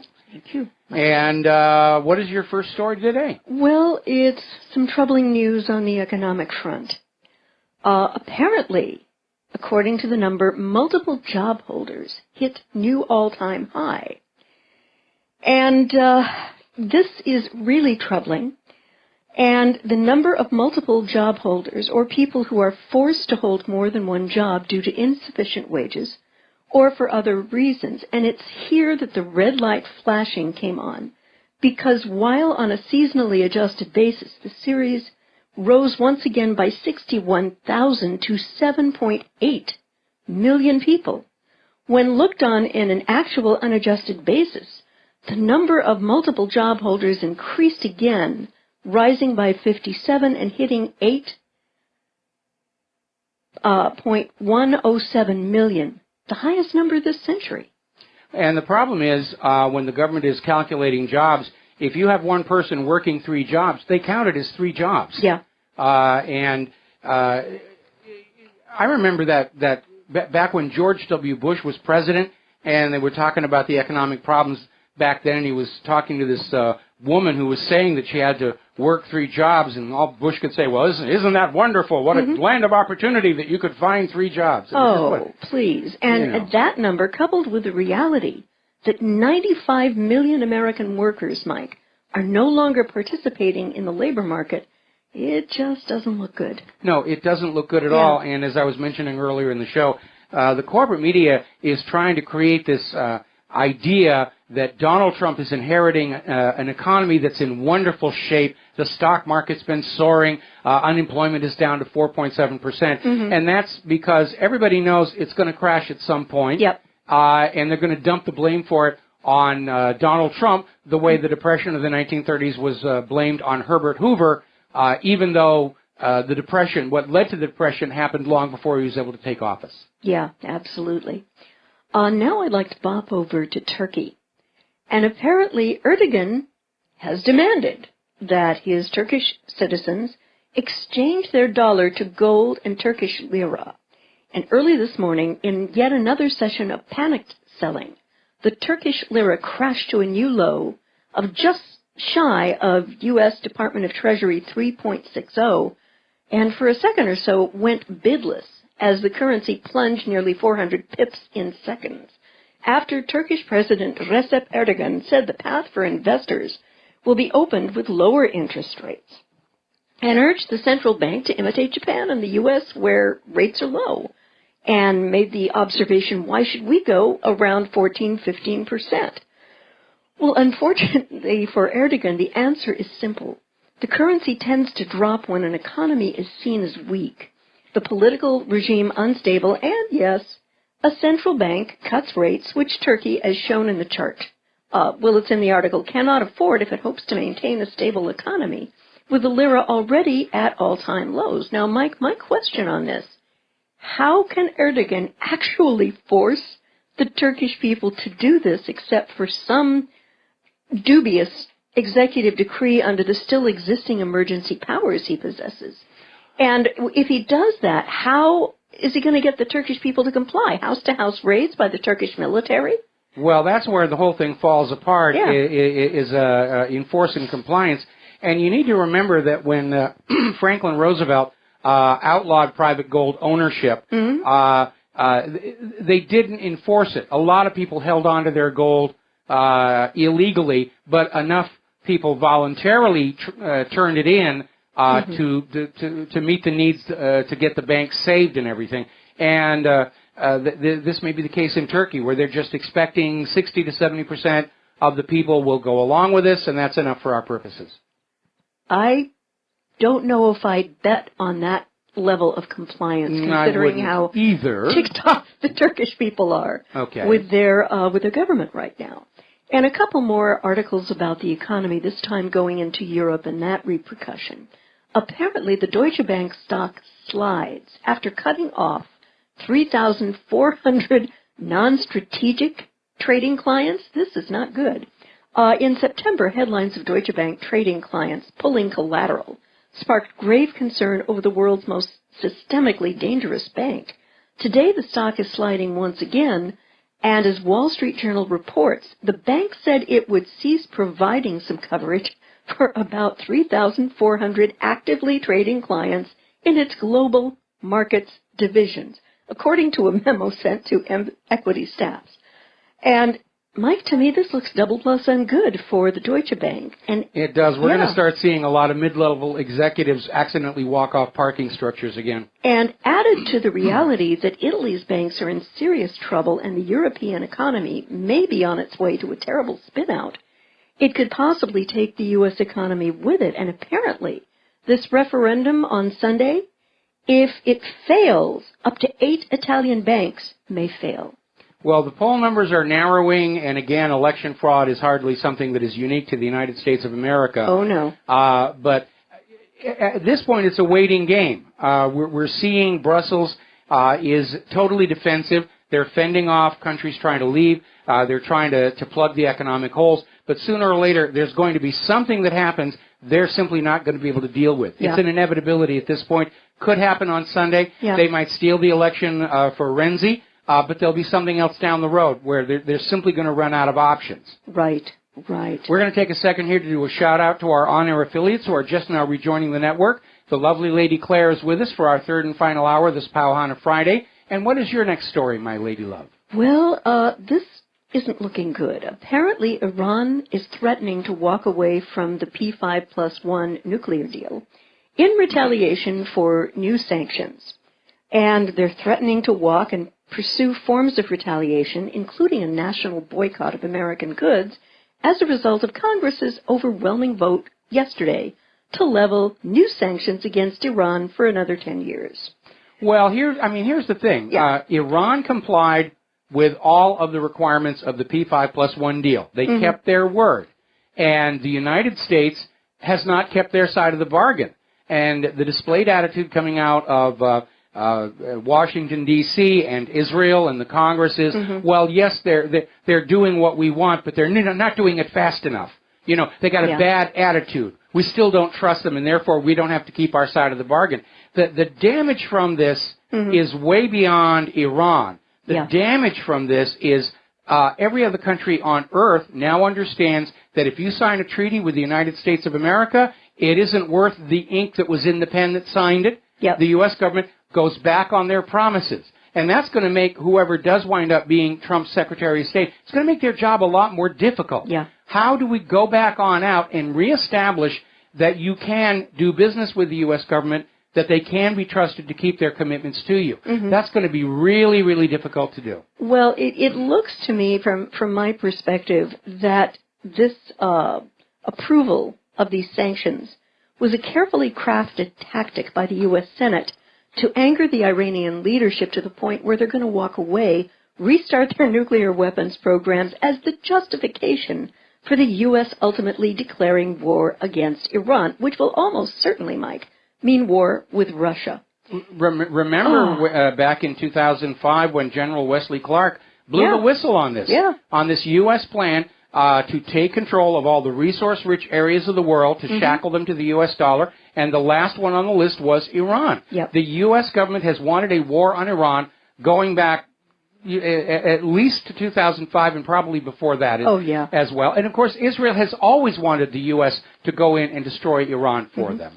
And if I could ever craft an amendment to the Constitution, it would be this.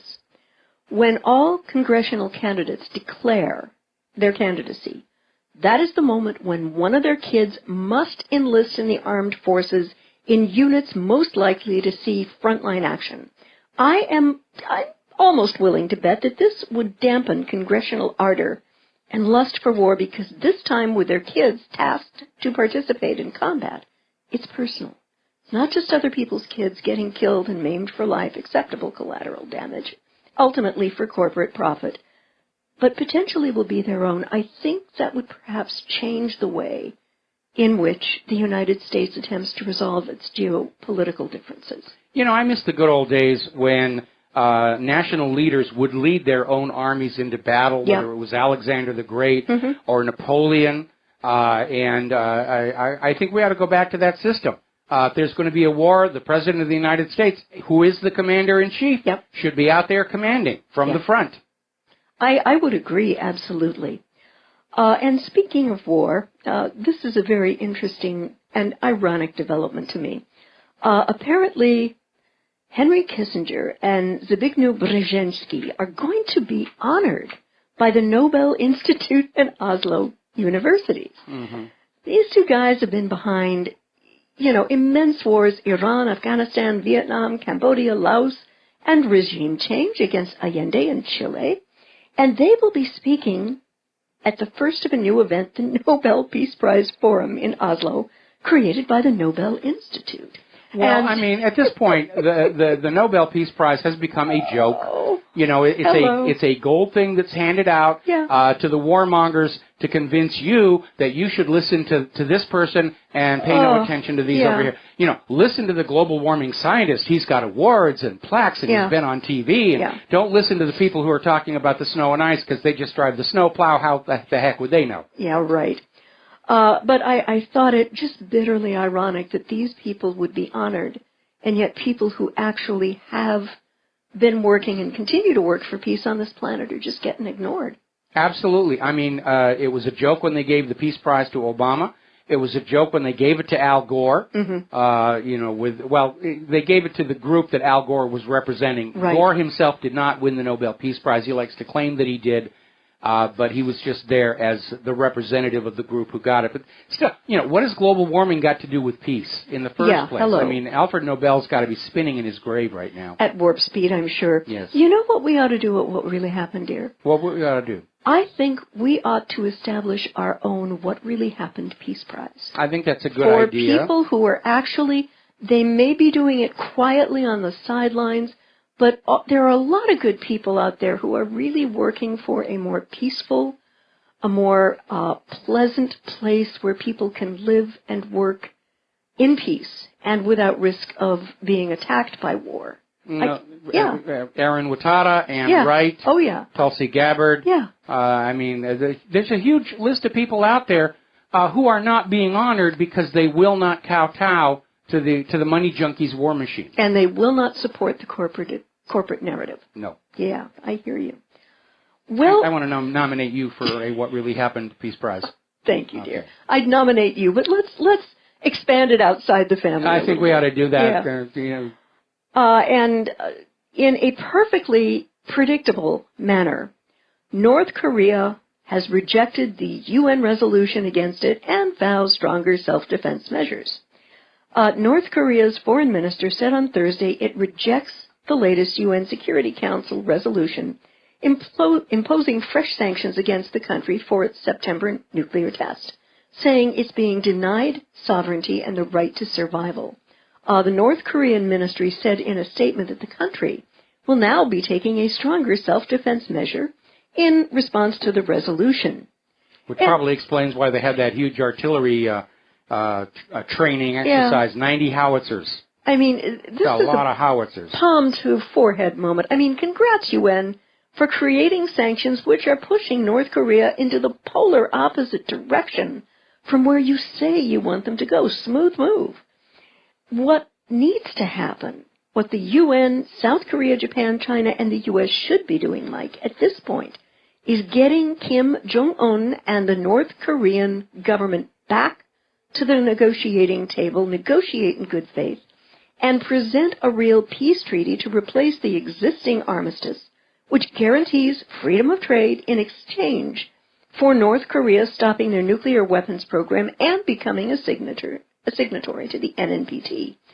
The problem here, unfortunately, this is logical. Yeah. So the problem here is that everybody has to agree to have peace. Yeah. It takes only one person to get out there and destroy that peace and lead to war. Mm-hmm. And our government, the U.S. government right now, there are way too many people who see a major global war as their best way out of this mess that they've made over the last half century in this country. Mm-hmm. Yeah, it's scary, and it's very frustrating to me that logic and the resolution of geopolitical differences don't seem to have a good ongoing relationship, particularly regarding the United States. Well, it makes sense if you look at it from their point of view. If you ignore what you're being told in the media about Assad as a terrible dictator and Saddam had nuclear weapons, right, and you realize what the real agenda is, which was conquest and theft of other people's wealth, it does, in a very sick, twisted way, actually make sense. Mm-hmm. The problem we're all dealing with right now is the U.S. government as a whole has overcommitted down this path that Wesley Clark blew the whistle on. Yeah. They can't just quit and say we were wrong and turn around without our economy imploding immediately. So their mindset is victory or death, as long as it's somebody else's death. Yeah. And they're going to push on through. And ultimately, especially with the new revelations coming out about the Zumwalt and all these other weapon systems, where even the Pentagon's top tester is saying these two new classes of littoral combat ships have zero chance of being able to carry out a 30-day mission because of all the problems with them. We're going to lose this next war. Yeah. And I don't want our next generation of children to inherit the collective guilt of what the United States government has done, the way the German people were forced to suffer the collective guilt for what had happened under the Nazis, even though it happened before they were even alive. Mm-hmm.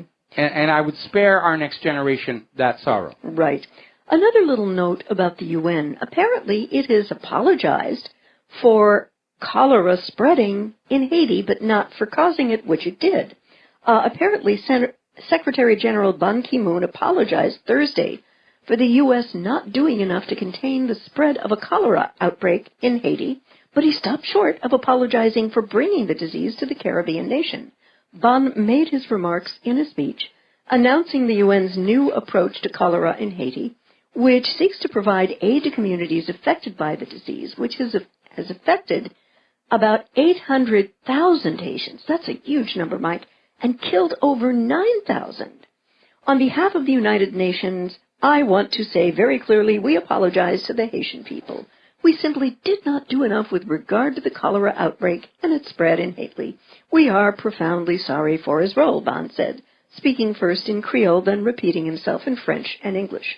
This has cast a shadow upon the relationship between the UN and the people of Haiti. Well, right now, I imagine the people of Haiti are pretty much angry with everybody, the Clinton Foundation. Oh, yeah. And if you look at the so-called assistance that went down there to Haiti following that horrendous earthquake, it all wound up buying up land for pennies on the dollar for development as new tourist resorts. It's almost like somebody had a plan to literally erase the Haitian people from Haiti and, build a new tropical island casino paradise down there or something. Well, what happened was that the people who were the patient zeros were from a peacekeeping mission from Tibet. That's how it started. And so apparently the UN's military can spread disease with impunity, with the UN never being liable for prosecution? I mean, that is so sick and twisted, I can't even begin to talk about it, you know? You know, I got to wonder why the United Nations spent the money to bring people from Tibet all the way around the globe to Haiti in the first place. Yep. It almost seems like it was intentional to bring these people with these illnesses into Haiti, just like we're seeing all these refugees and illegal immigrants come across our border carrying highly contagious diseases that had previously been eradicated in this country. Is the medical industrial complex that desperate for business that they actually want to start some pandemics? You never know, but it's a scary thought. It is. It's a really scary thought. And there have been all sorts of lawsuits to which the UN has said, I mean, all over the place, in South America, in the United States, but they've all been shut down. They've not been allowed to go forward. We have to take a break for commercials, and we'll be back. And aloha, America. Welcome back to the show here. I was just looking at the weather radar, and apparently on the north part of Oahu, up by the Polynesian Cultural Center, they're under some serious rain and thunder showers. But so far here, we still got a little bit of sun and haze and cloud and just a little bit of misting out there. What is your next story? Well, this is from an address that was given by CENTCOM Commander. U.S. must keep troops in Afghanistan to, quote-unquote, send a strong message. Speaking at the Foreign Policy Initiatives Forum yesterday, General Joseph Votel, the head of Central Command, praised President Obama for not following through on planned drawdowns of troops in occupied Afghanistan, saying he wants to keep troop levels at least this high for the foreseeable future. General Votel argued that keeping 8,400 troops in Afghanistan more or less permanently was a very wise move, and that it would send a strong message to the people of Afghanistan that the U.S. believes its military strategy is working. No, the message they're sending to Afghanistan is you're not allowed to run your own country anymore, and we're going to stay here as long as there is oil and opium to get sucked out. Yeah, you know, in reading this, all I could wonder was, has this gentleman gone absolutely barking mad and lost his reality license to make such a statement in public? And were I able to invite this guy over for tea, and I sincerely doubt he would accept the invitation, Rivero, I would have to ask him point blank, just what are the metrics to which he could point, which indicate 15 years on, and with the Taliban taking on more and more territory on a daily basis, that the U.S. strategy is actually working. And as you said, the only element right now for whom this tactic is working is the burgeoning Afghani opium trade. And the pipeline. Yeah. That's what this regime change in Afghanistan was all about back in the 1990s. Yep. A group of oil companies wanted to run a pipeline across Afghanistan. They talked to the Taliban, and the Taliban said the pipeline right-of-way will cost X. And the oil companies didn't want to spend X. They wanted to pay only Y. So they went before Congress and said a new, more business-friendly, oil company-friendly regime was needed in Afghanistan, and that was the root of the invasion of Afghanistan. Now, one of the people who went before Congress was the representative of Unocal Oil, Hamid Karzai, who eventually was installed as the president of the newly conquered Afghanistan. And, I mean, that's what it was really all about, an oil pipeline right-of-way and restoring Afghanistan's opium trade, because the Taliban had shut it down completely, and all the drug lords here in the United States of America, especially those in the CIA, they've been cut off from the opium from Vietnam. Now they're cut off from the opium coming from Afghanistan, and they needed a supply to keep in business, and that's what this war was all about. And we have photos of U.S. and coalition forces guarding and protecting the opium poppy fields and actually handling those sacks of raw opium. Yeah, it's pretty grim. And I wish every American citizen had the opportunity to see those images, because if you think that our soldiers, and I have tremendous respect for our American men and women in military uniform, but that our soldiers are being used in this way, if you saw those images, you would really, really get angry. This is not about protecting the United States. It's not about protecting the American way of life. It's all about private profit. Oil and opium. Yeah. That's what's driving it. Or in the case of Central America, cocaine. Yeah, exactly. Apparently, and this comes to us from antiwar.com, which is a very sober site, and along with reading What Really Happened, I encourage people to pop on over there as well.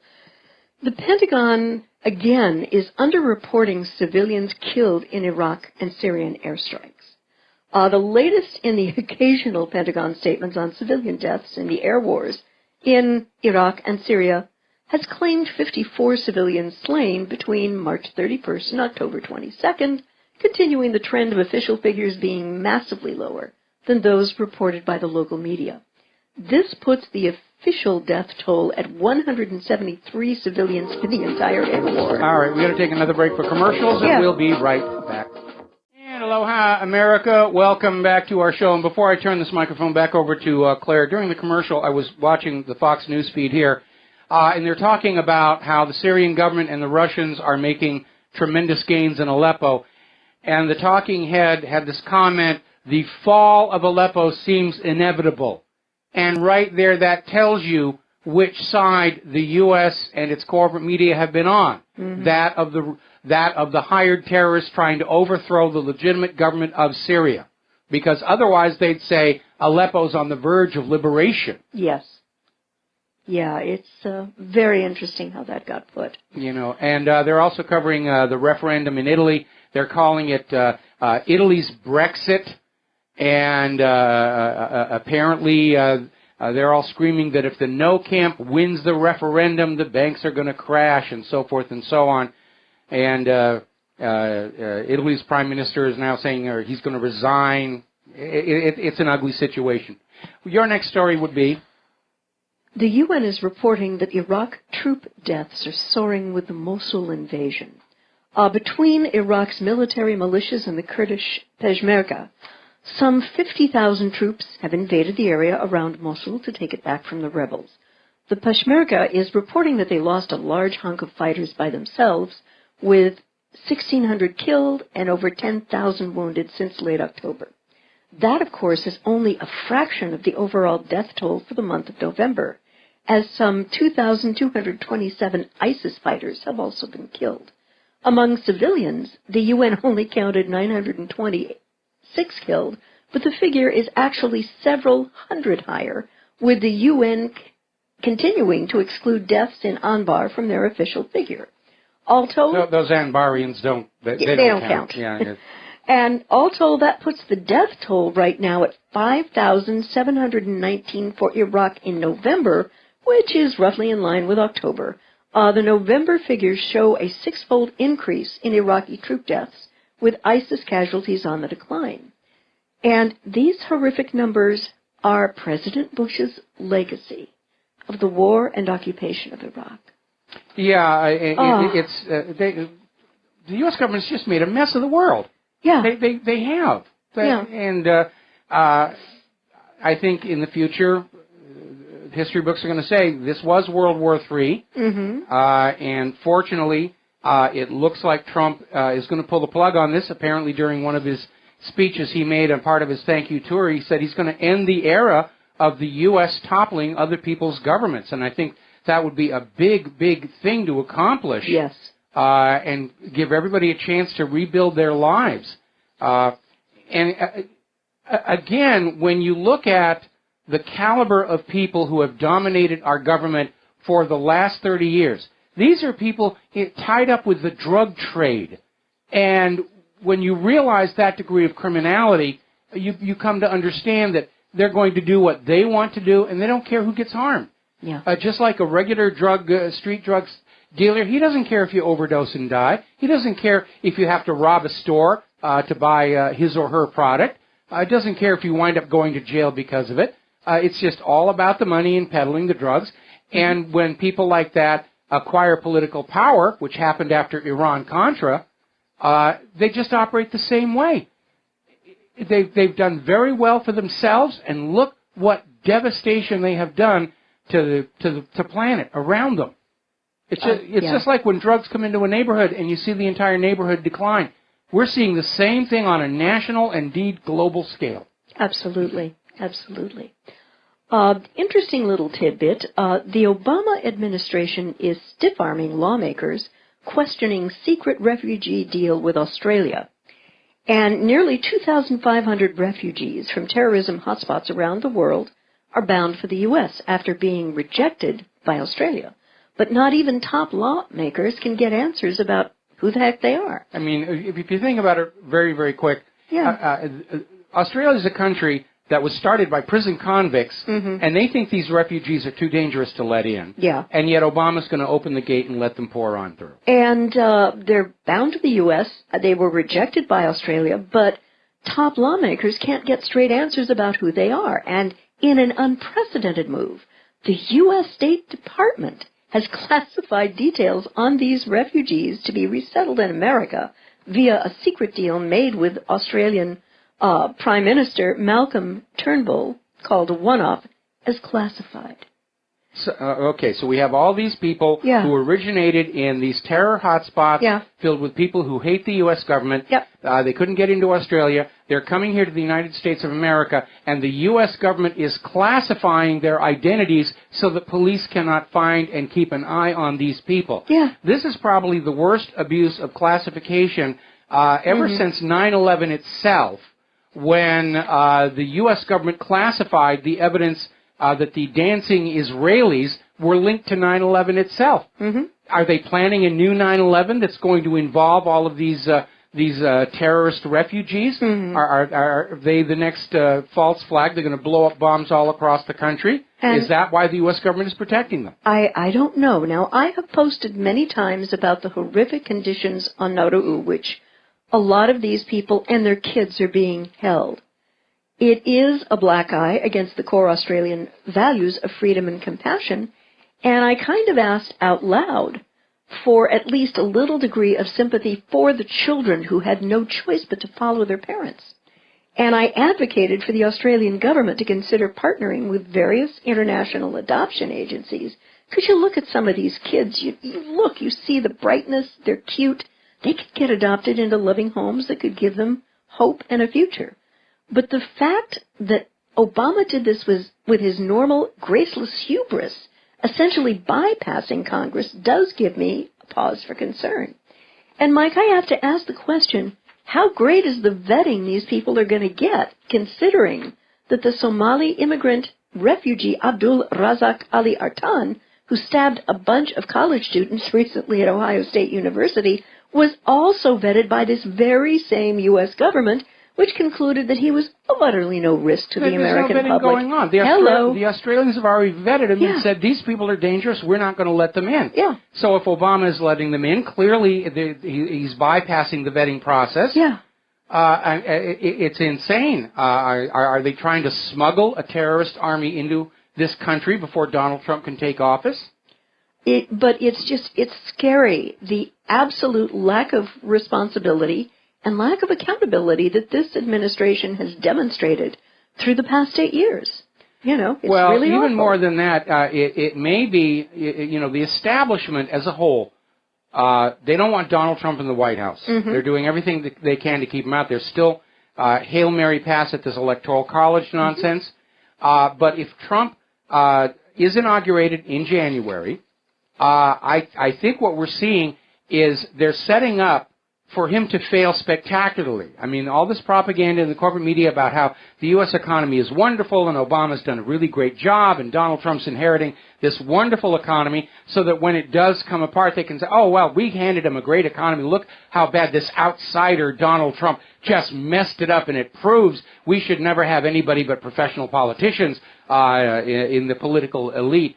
And this could be another situation, bringing all these violent people in. Donald Trump's going to have to be dealing with this epidemic of domestic terrorism, and the corporate media is going to say, oh, see, Donald Trump, he can't keep you safe, he can't keep you protected. It looks like they're out to sabotage the Trump presidency so that he's a single-term president and Hillary can run again in 2020, or somebody else. I mean, if Hillary's brain has melted before then.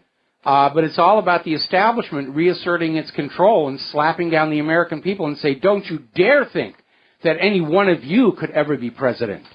That whole thing about anyone can be president of the United States, that's just a lie we tell you to keep you involved here. You have to be one of the elites. You have to be part of the CIA's narcocracy, before you can even, and you have to sell your soul to Israel before you can even dare to dream of holding any kind of an elected office. Yeah, absolutely.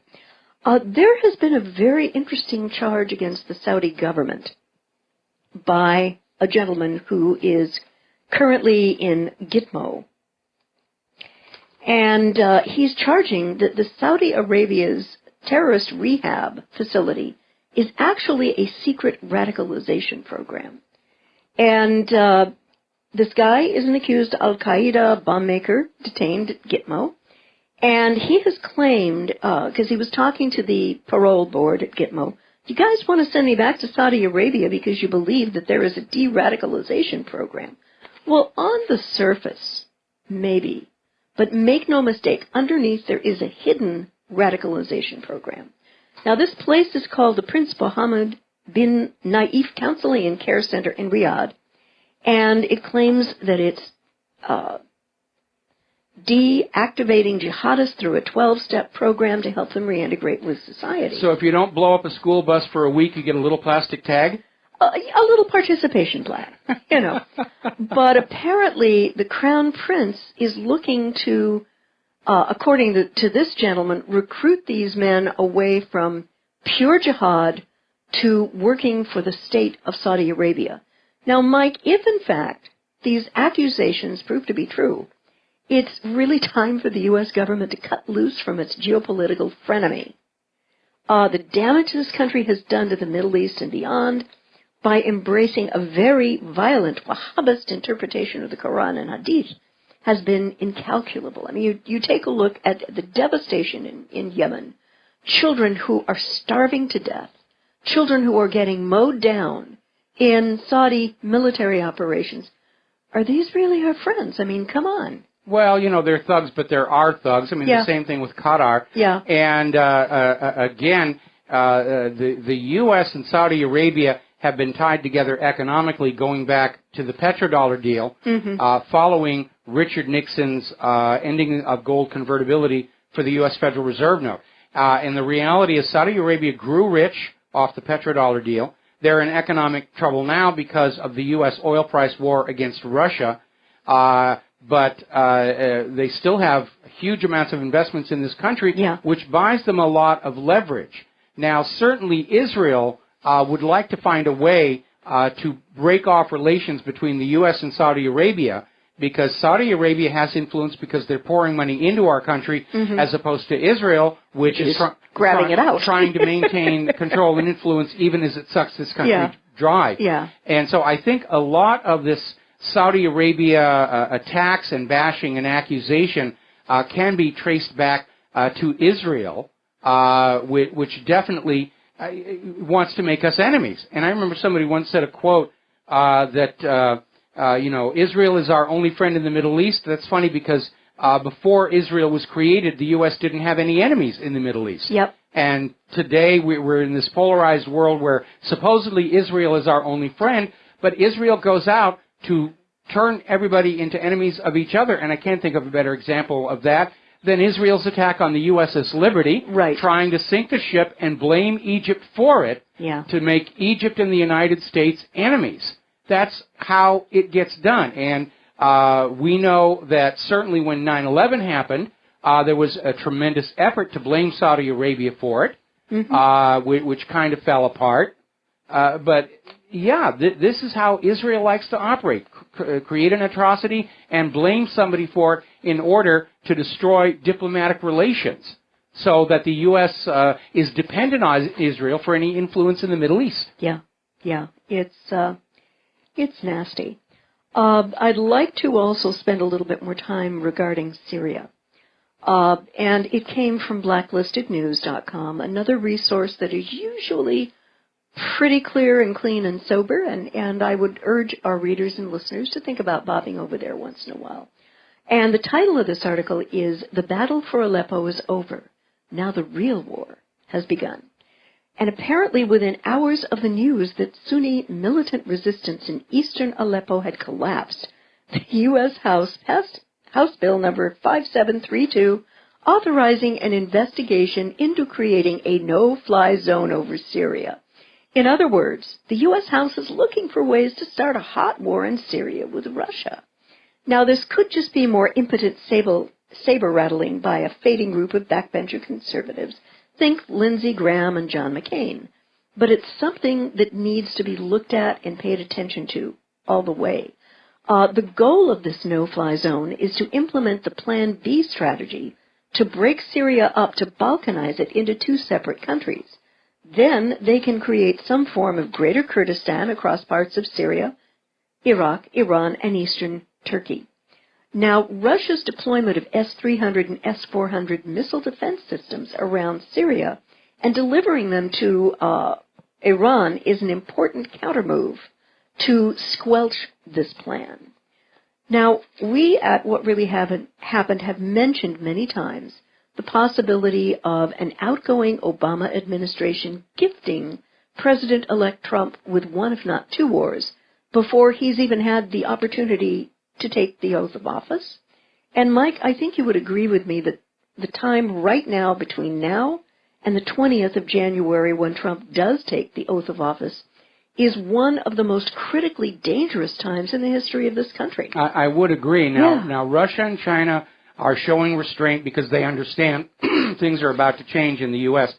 I would hope that Iran would back off their anger over Congress passing the extension of the sanctions, understanding that when Donald Trump comes into office, that he may have a change of heart about the P5+1 deal there as well. We already know that Trump has changed his mind about torture, basically because in his interview of General Matisse came on out and said, it doesn't work. Yeah. You know, give me some cigarettes and a couple of six-packs of beer and I'll do better. Yeah, exactly. And so I think Trump may reevaluate that. I think Trump needs, and again, my concerns about Trump, he's a reactionary president. He's a populist president, very much like Jimmy Carter was.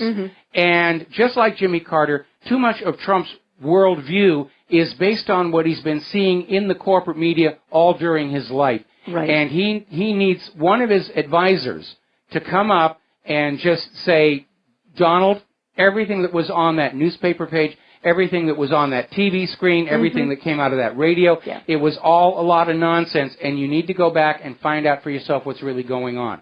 The issue with Iran is simply this. Iran kept their side of the P5+1 agreement. It is the United States that's in violation of international law. And remember, Iran has not launched a war of conquest in over 200 years. Right. Let's make peace with them. We got to take a break for commercials. Back with the last segment of our program after these few words. And aloha, America. Welcome back to our show. Last segment on this Pauhana Friday, and you had one more story you wanted to do. Yes, the bill targeting alleged Russian propaganda, bring on the borscht for us, passes. Bring on in the House. vodka. Yes. Apparently, H.R. 6393, Intelligence Authorization Act for fiscal year 2017, passed in the House of Representatives on November 30th. The legislation deals with a number of intelligence-related issues, including Russian propaganda, or what the government calls propaganda. Section 501 calls for the government to counter measures by Russia to exert covert influence carried out in coordination with or at the behest of political leaders or the security services of the Russian Federation, and the role of the Russian Federation has been hidden or not acknowledged publicly. Definitions include media manipulation, covert broadcasting, disinformation, and forgeries. Because that's all the U.S. government's job, you know. Funding agents of influence. Yes. And it's easy to see how this law, it passed by the Senate and signed by the President, could be used against alleged fake news websites.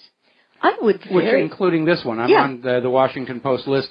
And, you know, I'm going to hurl the defy here. I dare anybody to show a canceled check to me, to What Really Happened, that originated anywhere inside Russia. It doesn't exist. No, it doesn't. And, you know, this is desperation on the cusp of madness by this government. And I would be laughing my head off at the insanity of this characterization of the site, as well as others who've been tarred. And I would also like to politely remind our readers and listeners, that the U.S. government and corporate prostitutes lied about Afghanistan and Iraq in order to justify wars against them. To date, these wars are ongoing with absolutely zero metric one can point to as a military win for either conflict. So this whole thing about this war on Russian propaganda, or the war on the independent media, as I mentioned earlier in the show, it's really a war on skepticism and doubt. Right. Because this government, thinking back to that story about Franklin Roosevelt and the whoppers he was telling in 1941 to get us prepared to go to war, This government controls us through lies, fraud, and deception. They don't know any other way to do it. And whenever anybody stands up and says, you're wrong, you made a mistake, you're flat out lying, oh, it's fake news, it's heresy, it's all this terrible thing. We just put up an article from Washington's blog. Fake news has been a problem for thousands of years, and here how it's been stopped. And they go down all these people in history who were accused of spreading fake news. Socrates. Yep. In 399 BC. William Tyndale, the guy who translated the Bible into English so you could read it for yourself and not have to rely on the clergy to tell you what it meant. Then there was Galileo, was tortured for spreading fake news.